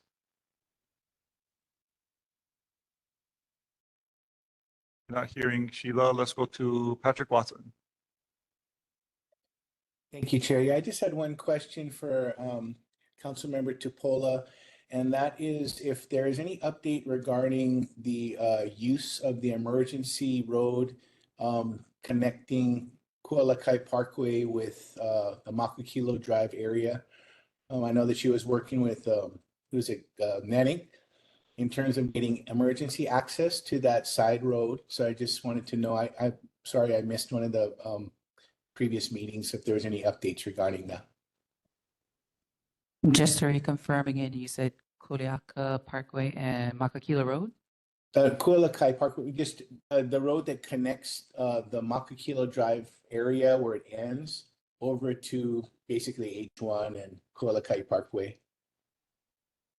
Currently, it's a private road for construction for the quarry, but she was working with the construction guys about trying to open that up for emergency access. All right, at this time, all I know is that it's still being worked on, but I can still come back with more information as of the next meeting. All right, mahalo. Mahalo. Awesome. Great. Thank you so much. Any other comments, questions, or concerns for Representative Councilwoman Andrew Tupolo's office? Hearing none. Thank you so much for the good work she's doing. I appreciate you being here. Mahalo. Now we can go back to all of those people that had their hands up online before, starting with Kieran Polk. Right ahead. Thank you, Chair, Vice Chair, committee members. Kieran Polk, CEO of the Kapolei Chamber of Commerce. I just have two community events and announcements to share. One I put in the chat. It's actually one of our Kapolei Chamber members. They're hosting the 10th annual Touch a Truck at Kapolei Commons event on Saturday, March 8th. So it's free for the family. The kids love it, and they can get to touch a bunch of trucks and play and have all kinds of fun in Kapolei Commons. So just to be aware that's going on. The other one, I know I've mentioned it the last couple months, and I'll keep sharing. We have an awesome farmers market in Kaleloa. It runs on the second Tuesday of every month. The next Makeke is on March 11th. There's live music, there's a dining area, and we have, it's just a great time. So mahalo to all of you who come and support. This supports our local vendors, our local farmers. And it's a great way to get some produce for your home, and then just enjoy an evening with the family and friends. Mahalo for your time. Mahalo and thanks to your good work and the Waianae Coast Comprehensive Health Center and LA Pile Social Services for bringing that fresh produce out into our area. Okay, let's go next to Sheila Maderas, had her hand up.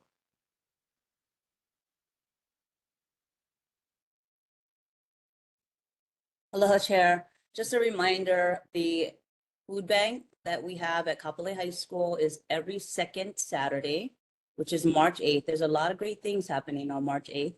So March 8th, it starts from 7 to 8. You don't have to do anything. You just drive up in your car and we register you while you're in your car.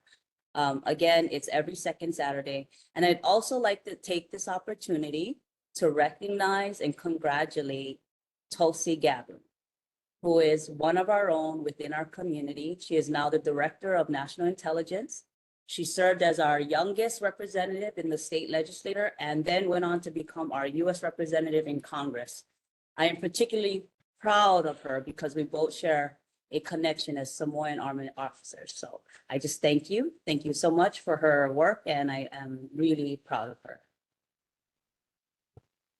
Mahalo for the good work at the food bank, and thank you for the local girl support shout out. Appreciate it. And now let's go to Sunny Rosario.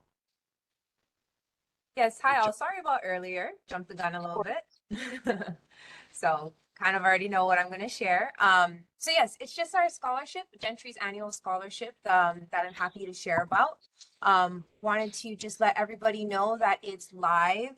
As you can see here on the screen, if you know, we have two different types of scholarships this year. One of them is new. So our ongoing one that we've done for years now is with the high schoolers. So if you go to Campbell or Kapolei and you know anybody, if you have kids or know anybody who goes there, please let them know. Our scholarships are live. Please apply. We revamped our applications this year. We tried to make it really low effort. We wanted to focus more of the questions on learning who the student is. So there's no GPA requirements, no transcripts. We want to really learn about who they are as a person. And our new scholarship is for continuing scholars. So those pursuing secondary level education could be going to technical schools, apprenticeships, non-traditional schools, etc. So just really excited to share that. The deadline is March 10th. You can scan the QR code for that, or the link is down below. I'll put it also in the chat. But yeah, let me know if you have any questions. You can also contact me, Sunny, at 808-476-3497 or at community@gentryhawaii.com. But yeah, thank you so much for letting me share. Thanks for your time. Mahalo, Sunny. Appreciate it. And if you could make sure that you send us a digital copy so we can circulate it online on the Google Drive, that'd be great. Yeah. Yes, for sure. Thank you. Any other community members in person or online have any comments, questions, concerns? Seeing none, let's move forward to see if any of the elected offices are here with us. Starting with the federal level, congressional level. Hearing none from the congressional. Is there liaisons from Governor Josh Green here, Uncle Gordon? Well, Gordon, if you're good to go, we'll love to have you. And if not, we'll circle back.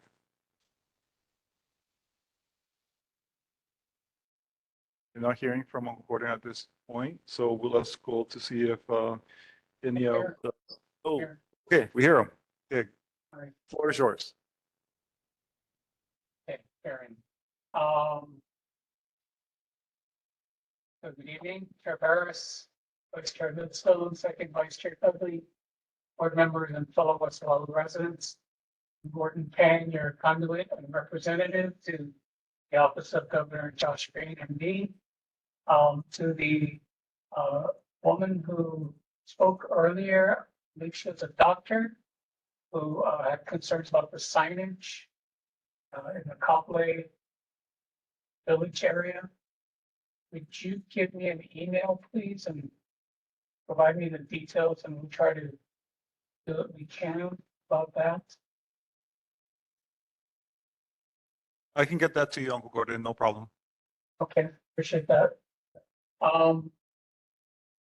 As I already mentioned, I'm sure will be brought up again very shortly, the 2025 legislative session is well underway.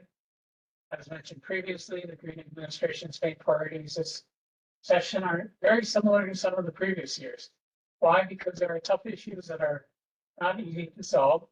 These include affordable housing and the cost of living, 2, homelessness, number 3, access to healthcare, and 4, public safety, number 5, climate action, and number 6, volume recovery. I'm going to let the lawmakers discuss some of the finer details of some of the bills that they think are important. Meanwhile, if you want to see all the bills that are part of the governor's package, I'm posting a link in chat, or you can also email me again, gordon.pang@hawaii.gov. Put that in the chat real fast. Okay, there it is. Other notable highlights from recent days and weeks. Governor Green signed an executive order last week to expedite the hiring of former and maybe worried about our workers to fill vacancies in the state government. The program Operation Hire Hawaii promises to fast track qualified candidates for a wide range of state jobs, including engineers, IT professionals, accountants, planners, HR specialists, registered nurses, investigators, and much more. For details, go to dherd.hawaii.gov. I will also put that in chat or shoot me an email. In conjunction with that, a hiring fair is taking place Friday, and I can provide you details of that as well. I mean, one estimate I've heard saying as many as 25,000 Hawaii residents could be affected by this. So definitely something many of us are concerned about. Moving on to lighter things, the governor announced this week the rollout of the digital version, the Plants and Animals Declaration form. But when you fly back to the islands from elsewhere, no more scrounging around for pens and pencils. You can do it straight on your phone. I believe this applies to most airlines and flights, but not all of them. But hopefully all of them, you will be able to do so from them soon. As for HHFPC, my agency, pleased to tell you that there appears to be momentum toward handing over the public roads in the villages of Kapolei to the city and county of Honolulu. There are at least 2 bills at the legislature that call for the transfer, and HHFPC wholeheartedly supports the concept of doing so.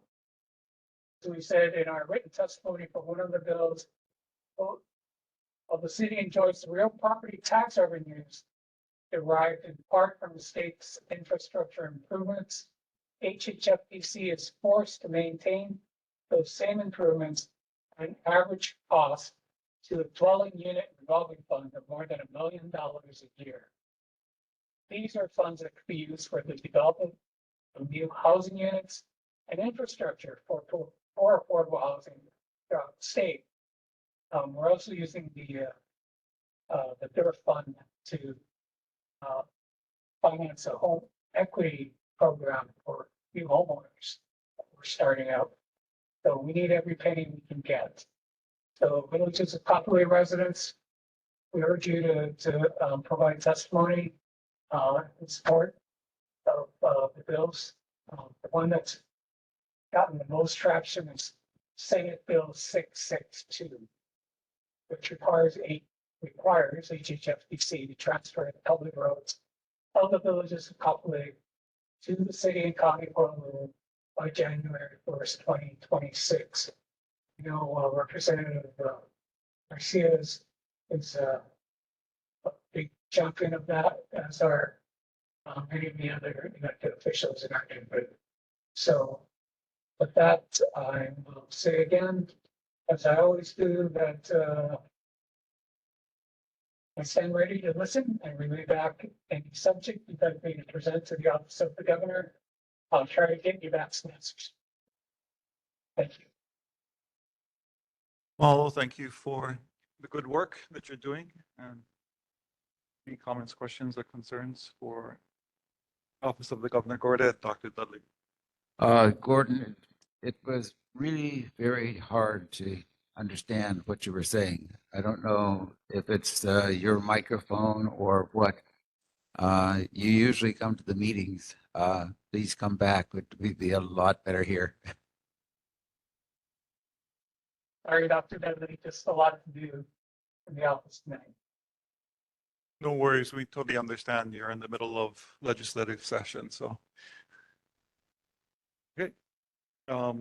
Any comments, questions, or concerns from the community for the Office of the Governor? Hearing none, we appreciate the good work, and I'll follow up with that email to you on the. Aloha, Chair. I did have one question. Oh, sorry, I missed you. Patrick Watson, go right ahead. All right, thank you, Chair.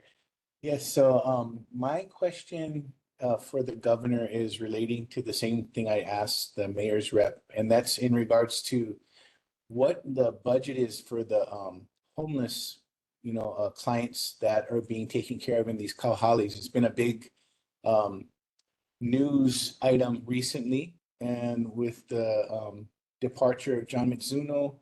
And one thing I'm kind of stuck on is this Alana Olapono kauhale on Ibile Road, because I work down there. I'm constantly over there in Ka'ahi Street where the IHS women's shelter is located. And the original estimate for that location was 53 units.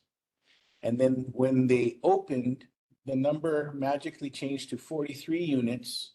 And I was just there last week, and they said that there's only, I think, 14 units that are currently operational, and they're having trouble connecting to the HECO and wastewater infrastructure. So the cost to operate that facility is really high at the moment. So I'm just trying to get to the bottom of how much is each client cost? What did the governor anticipate in terms of how much it's going to cost to house these people and rehabilitate these people per client? So we can kind of put a number to like this 43 units and how much it's going to cost the taxpayer.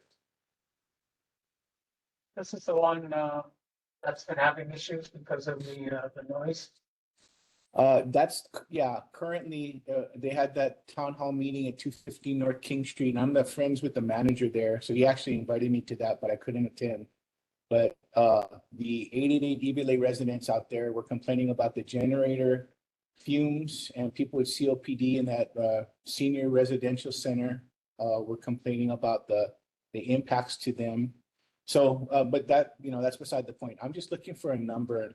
How much are we willing to spend per houseless or homeless person to rehabilitate? Because like I mentioned earlier, when CORE came here to provide us with an update, they basically said they'll be willing to hang on to these people for as long as it takes to rehabilitate them. But how much is that per day? How much are we looking at? Because I know he put in a request for the budget for $50 million. I know the city just bought the Ibile Center for about that much, 50 million. So these astronomical numbers are coming out, and I just would like to know per person.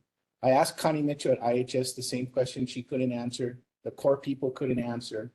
Although Connie said that that number is available.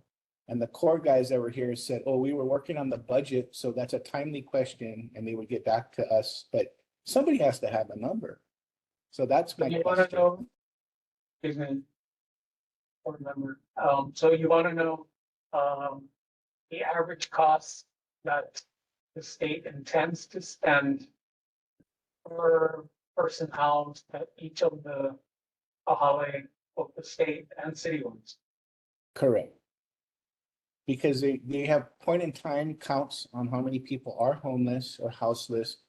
So there's ways to calculate this, but I've never heard the actual cost that the state or the city is willing to put out per person. But that's my question. Mahalo. Try my best. Okay, any other questions, comments, or concerns for the governor's office? Okay, seeing none. Oh, wait. Okay, sorry. Nope. That's Uncle Patrick again. You're off the hook. Thank you, Uncle Gordon Bang. Appreciate it. And you have a wonderful evening.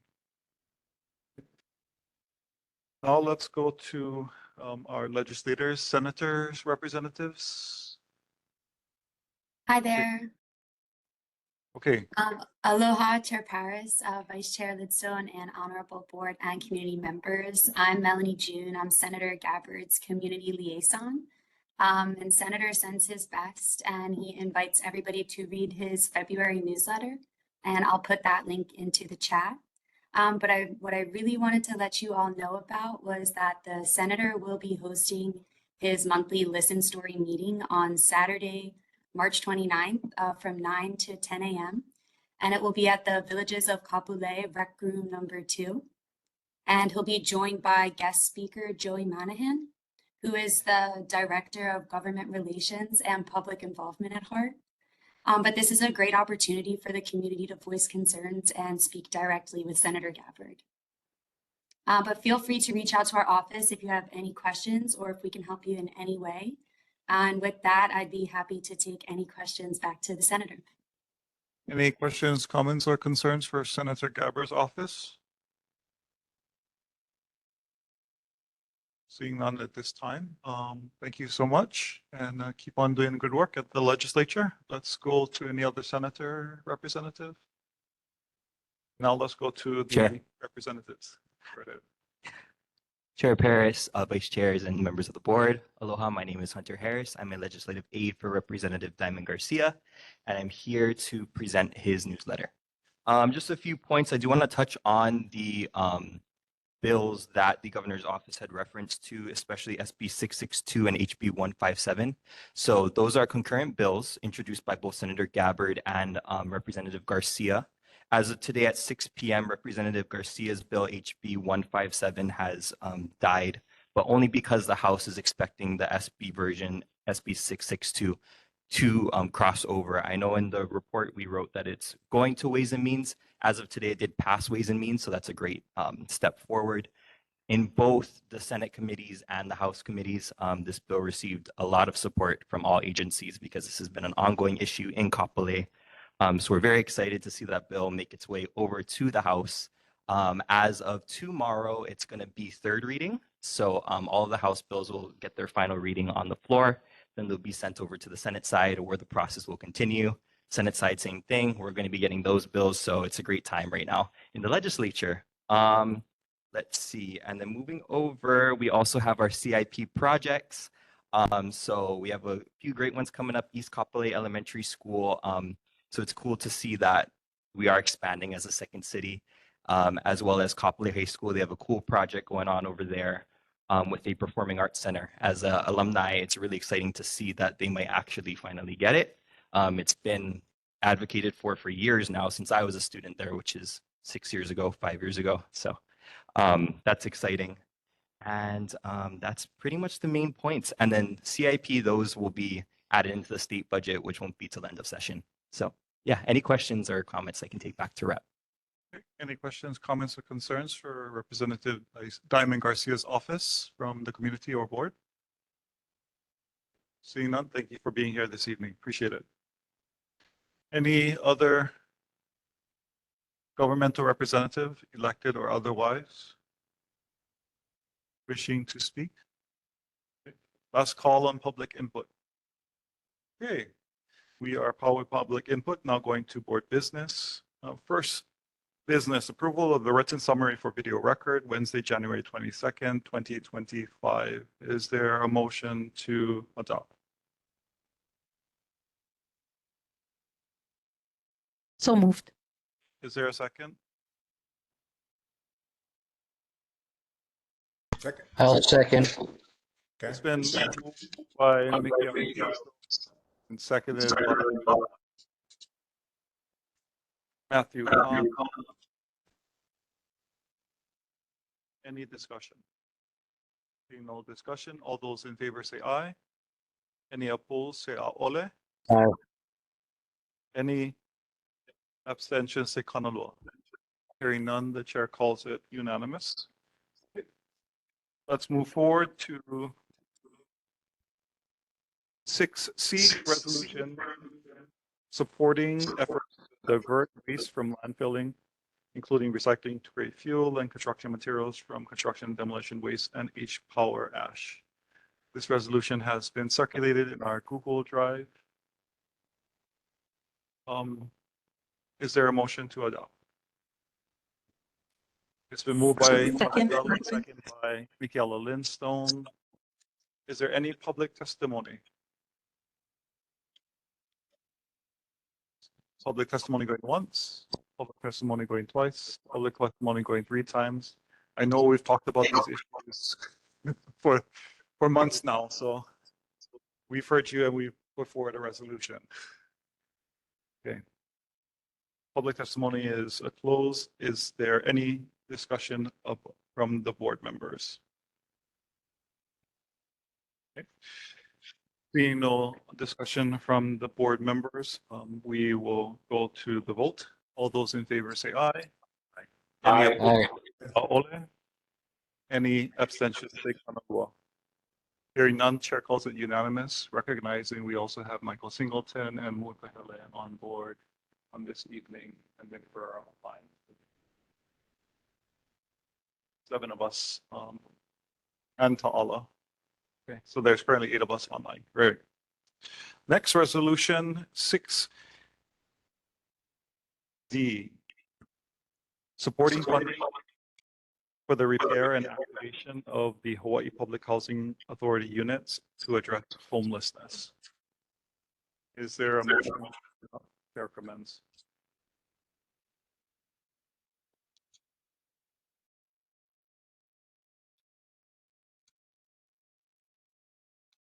This resolution is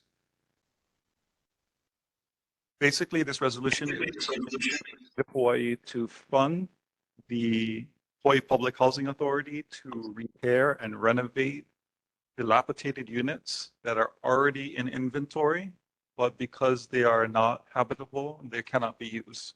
So this is low-hanging fruit that we just need to, we don't need to go through permitting of new lands or RFPs for new things necessarily. It's a very straightforward process that because they're already owned, they're already pre-built, we just need to fix them. So. Well, these are like Kuhio Park Terrace. There's all of the major public housing units that we have across the state. And there's thousands of units, from what I understand, that are dilapidated and didn't have appropriate maintenance done. So this is a backlog, and we're just supporting as part of our homeless efforts to push forward new units into inventory rather than just building new houses, particularly in Kapolei. They can renovate the ones we currently have so we can make them livable. So moved. Moved by Dr. Keone Dudley. Second. I'll second. Second by Nick Ferrara. Can't get a second in. Is there a public testimony at this time? Going once, going twice, going 3 times. Okay. Public testimony finished. Any further discussion from board members? Any questions, comments, or concerns?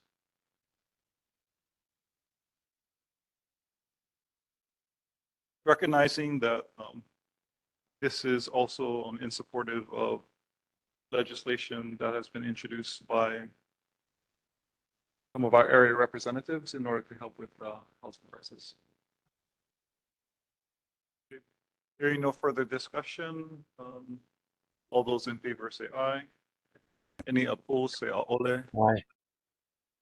Any abstentions say kanalua.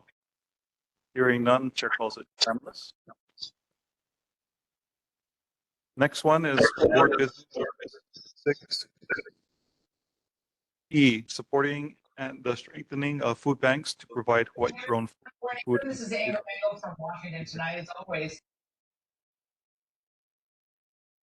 Sorry about that. I'll try this again. Board Business 6E, resolution supporting the strengthening of food banks to provide Hawaii grown food to food insecure communities. This resolution is basically calling for development of subsidies and support for all of our local farmers to produce produce that will go to the most food insecure communities across our state through the existing food bank system. We currently have 3 food banks, and most of the food bank system gets a lot of preserved foods, canned goods, not much fresh produce. So this is asking the state to allocate funding towards creating a pipeline of farmers to families to make sure that we do 2 things: feed our families in need and also increase our food security by making sure our farmers get paid for their production of food. The chair recommends we adopt. Is there a motion to adopt? I'll move. It's been moved by Matthew Kahn. Second. By Michael Singleton. I got it in. Yeah, you got it in. Public testimony at this time? Public testimony going once, twice, 3 times. No, we've talked about our food insecurity issues, and this is just one pragmatic way that we can help out, is to provide food to families from our farmers. Okay. Any further discussion, questions? Yes, Dr. Dudley, go ahead. I just want to say I really like this resolution. Very good job, and thank you for bringing it up and putting it before us. Yes, and our region has the 3 different food banks already.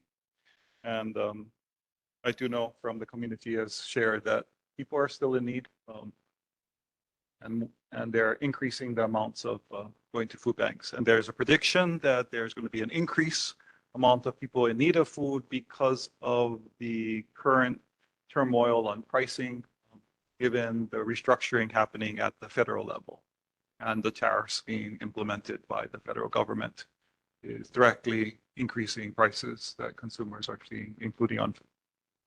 So whatever we can do at the state level will be super helpful. Okay. Any further discussion? Hearing none. All those in favor say aye. Any opposed say Aye. ole. Any abstentions say kanaloa. Hearing no opposition or abstention, the chair calls it unanimous. We are now on board business 6G. Support the repeal of the 1984 amended rules and the adoption of chapters 19 to 12 of the City and County of Honolulu Administrative Rules, which establish guidelines for the Honolulu Recreational Community Garden Program to promote public participation, ensure equitable access, maintain garden plots for recreational use, and enhance the health and safety and welfare of all users. So this business item was postponed from the previous meeting and given homework to the chair to go and look into it for particular amendments with community members. And the recommendation back from the chair, from the work we've done with community members, is that we should abstain from or postpone indefinitely this action item. The reason why is because we currently have no community gardens in West Oahu. So at this point, it would be not our kuleana to comment on things that are directly impacting those communities downtown Honolulu and on the south and some parts of the east shores. And the recommendation of the chair is that we work with Parks and Recreation Chair in order to come up with a resolution calling for the creation of community gardens in our community, starting with Kapolei, because we already are working on that. It's already happening. It's just not designated with any support. So that is a recommendation of the chairs that we postpone this indefinitely. Is there a motion? I'm so moved. And Second. Stone and Dr. Dudley second to postpone this indefinitely. Is there any testimony? We've heard community members loud and clear that we shouldn't be working on something that we don't have. We should get it first. So we're going to focus on getting the community gardens. Okay. Hearing no public testimony, any further discussion? Yes. Okay, Dr. Dudley, go ahead. I just want to say again that in Ho'opili, there are community gardens that are set aside, and it's time for them to start opening those up and letting people start to plant there. These are very specific places. When they were approved, when Ho'opili was approved, there were maps. These are on the maps. There's no way of getting around it, and it's time. I'm really quite fed up with the fact that Ho'opili is not doing anything at all about the backyard gardens that are part of the agreement also. They just put in a new section of apartment buildings right next to the freeway there. That must be 400 apartment buildings. Just crazy. No garden, no nothing. Just simple apartment buildings all crammed together. So I do hope that we can work on this and get those gardens going. Thank you very much for raising up that historical memory about promises made and for community gardens and for backyard gardens, which is super important as we move forward, because if the community members don't continue to bring it up or ask for it, things get lost in the shuffle.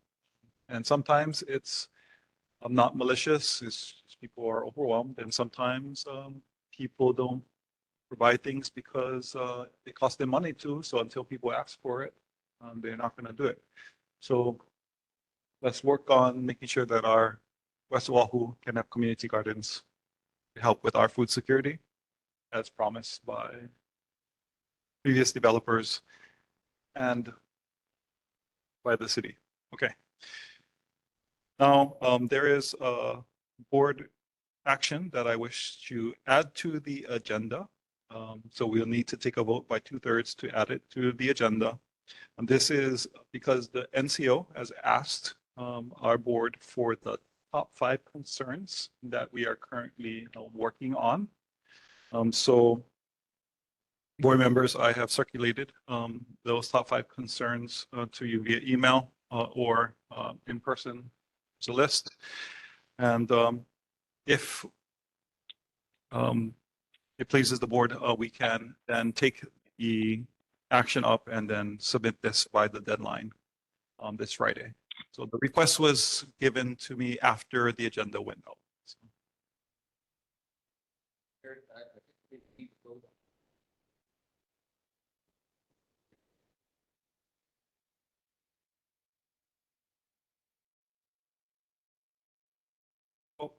So I was called to the orders of the day because I forgot the resolution F.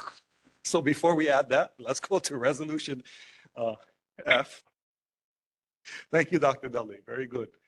Supporting the protection of Hawaii's Vai groundwater from PFAS, and as amended in the resolution subsequent to going out. It's including testing at wastewater treatment facilities and the development and expansion of Sentinel water monitoring systems. So The chair's recommendation is to adopt this as amended, including the specifications calling out for treatment of monitoring. So this is what we're doing. We know that PFAS is happening in our communities. We already have a resolution for our area. This is for statewide, and we're calling out two different types of monitoring systems. One is that they should test where all of the sewer goes at the wastewater treatment facilities or works, and then we'll have the data to determine and back up where it may be coming from the flows to see if our community is at a higher level of endangerment. And the second is a Sentinel water monitoring system, particularly for Oahu, as recommended by the Board of Water Supply, given the growing plume of fuel from Kapolei from the Navy spilled at Red Hill that is already moving. So this is the BWS's recommendation. It's a Sentinel system. So, and there is definite PFAS within that fuel as well. So the recommendation is to adopt as amended. Is there a motion? It's been moved by Dr. Dudley. Is there a second? Second. It's been seconded by Board Member Michael Singleton. Is there any public testimony? Hearing none. Any discussion? Noting that we already have one for protection from PFAS. We're just naming two very specific systems that we're calling to the state to look into authorizing right now, including having the state authorize the bonds necessary to pay for the Sentinel water system, while BWS is in process of suing the federal government and the United States Navy to recoup the loss. They still need the money to build it. Any further discussion? Hearing none. All those in favor say aye. Aye. Aye. Ole. Any abstentions? Say Kamalo. Hearing none, chair calls it unanimous again. Mahalo, as amended. Now we're going back to the top 5 concerns as requested from the NCO, from our board. And this motion is to put it on the agenda. Is there any objection? Hearing no objection is unanimous, and we meet the 2/3 threshold. Now, I'll read off the top 5 concerns as I've summarized, given all of our resolutions since 2021 that we're currently working on, that I understand, and acknowledge that we can make amendments to this, and this would be the time. But right now, it's 1 is hurricane and disaster preparedness, number 1. 2 is undergrounding of high voltage power lines across the district, number 2. 3 is the completion of the Makakilo Drive. 4 is supporting quality of life and sustainable design in housing. And this is the one that's raising all of the concerns with all of these planned housing units without sufficient infrastructure, with water, sewer, education, transportation, and just cramming them in and then not worrying about people's quality of life. And then 5 is waste to resource and environmental justice initiatives, which is focusing on our efforts to improve efficiencies at H Power, diverting waste from landfills and increasing recycling and reuse, including supporting fuel from construction and demolition waste and producing construction materials from the ash from H Power, ensuring that West Oahu and every community moving forward will have less burdens of landfills. Is there any proposed amendments to the draft? The chair recognizes Dr. Dudley. Rodan. Hurricane and disaster preparedness. You don't have the paper. Oh, sorry. There you go. I do think that we need to put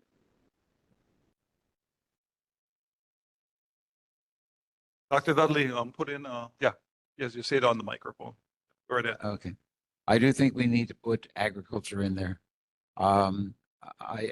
You know, with the population explosion by 2050, we're not going to have any food. We can't import anything. And it's terribly important that we get behind self-sufficiency as far as agriculture is concerned in a big, big, big way. And So Chair recommends then that we combine it with number 4, which talks about food security and recognizing that we should not be building quality of life housing if we can't feed our people. Would that be sufficient?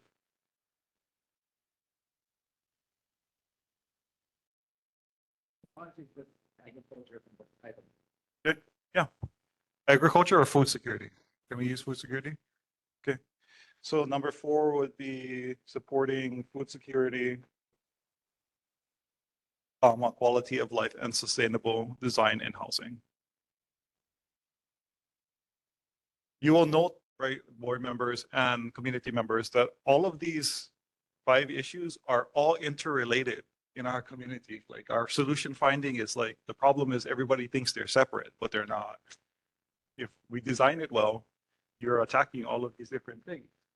Including, you know, like Dr. Dudley said, you can have gardens in your backyard, community gardens, native plants, and on all of our thoroughfares and food producing foods, like at our parks, but we haven't designed it that way. That's the community's conversations for like at least the last 5 years has been moving in this direction. Any objection to the amendment to putting food security in number 4 and adding a note regarding that in the growth? Certainly at a later time, unless you want to. Okay, see no objection. The top 5 concerns is as presented with the amendment of food security. Is there any further amendments? Hearing no further amendments, is there any further discussion? Hearing no further discussion, all those in favor of the top 5 concerns to include 1, hurricane and disaster preparedness, 2, undergrounding of high voltage power lines, 3, completion of the Makakilo Drive extension, 4, supporting food security, quality of life, and sustainable designing and housing, and 5, waste to resource and environmental justice initiatives as amended. All those in favor say aye. Any opposed, say ole. Any abstentions, say kanaloa. Hearing none, Chair also calls it unanimous as amended. And with that, we are finished with board business for this evening, and we go to number 7, which is member requests for future agenda items. Chair recognizes the request from Dr. Dudley for candidates of neighborhood board members to be on the agenda at the April meeting. Be able to speak. Any other requests for future agenda items? This is the time for board members to raise any concerns and things that they've noticed. Doesn't have to be fully thought out. We can actually work on it during this line items. Okay, Chair recognizes Uncle Frank Canadio, and every agenda item the public can testify. So Uncle Frank, go right ahead. Yes, Chair Ferrara mentioned in the chat, I'm not sure everybody saw it, about the unacceptable proposal for 900 units across from Walmart. That just feeds into the justification for Makakilo Drive. We have 2 months to the next meeting, and perhaps we can put an agenda item on for DTS to provide an update on the status of the drive's environmental assessment and also give a presentation of the final design. Now that sounds very strange because they did the planning for the drive some years ago and we were supposed to have a final design by now. And so now we're back to planning that will come up later in the year. There's time for DTS to place screen line counters between H1 and the first light at Palai. They have never done that. Just today, coming up the hill from the business district, there was a long line of cars waiting to turn left on Palai and blocking people in that lane. We need the screen line count. I think that they would rather not see it because of the numbers. but perhaps if you could put something into DTS and the mayor saying that we want the screen line count and we wanted the figures shown at the April meeting, along with some report on the final design and where we stand on the environmental assessment for the completion of Makakilo Drive. Mahalo. Thanks, Uncle Frank, for the recommendations. I think those make sense, that it will be super helpful for DTS and everyone else to know what those counts are as the city goes forward and is replanning for the Makakilo Drive completion.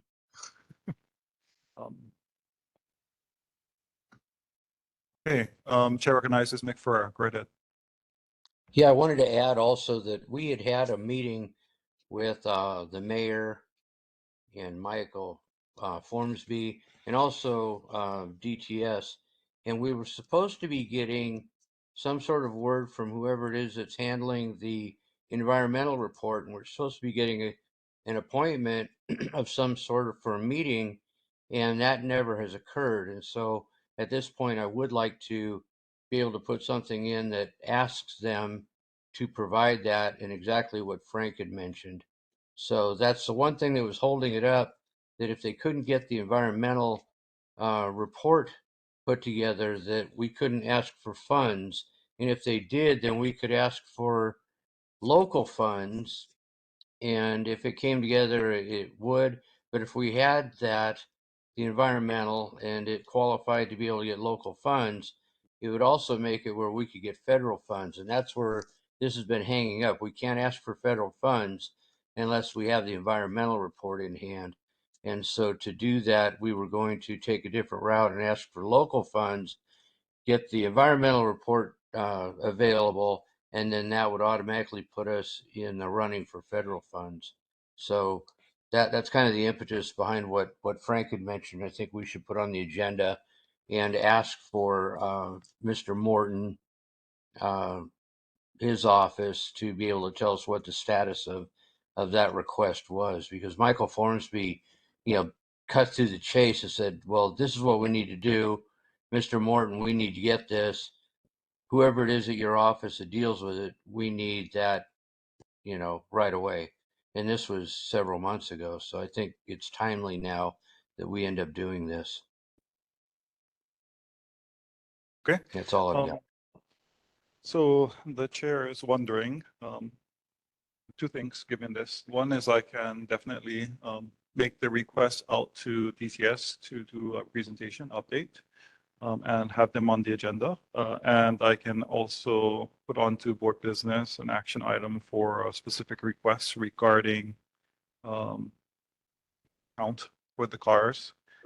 But the chair is wondering whether or not, since the committee is already working, the transportation committee is already have been working on this, that they communicate those requests already to the parties that they've been working with, and let them know that we don't hear back from them, that we will have it on the agenda to take official action in April.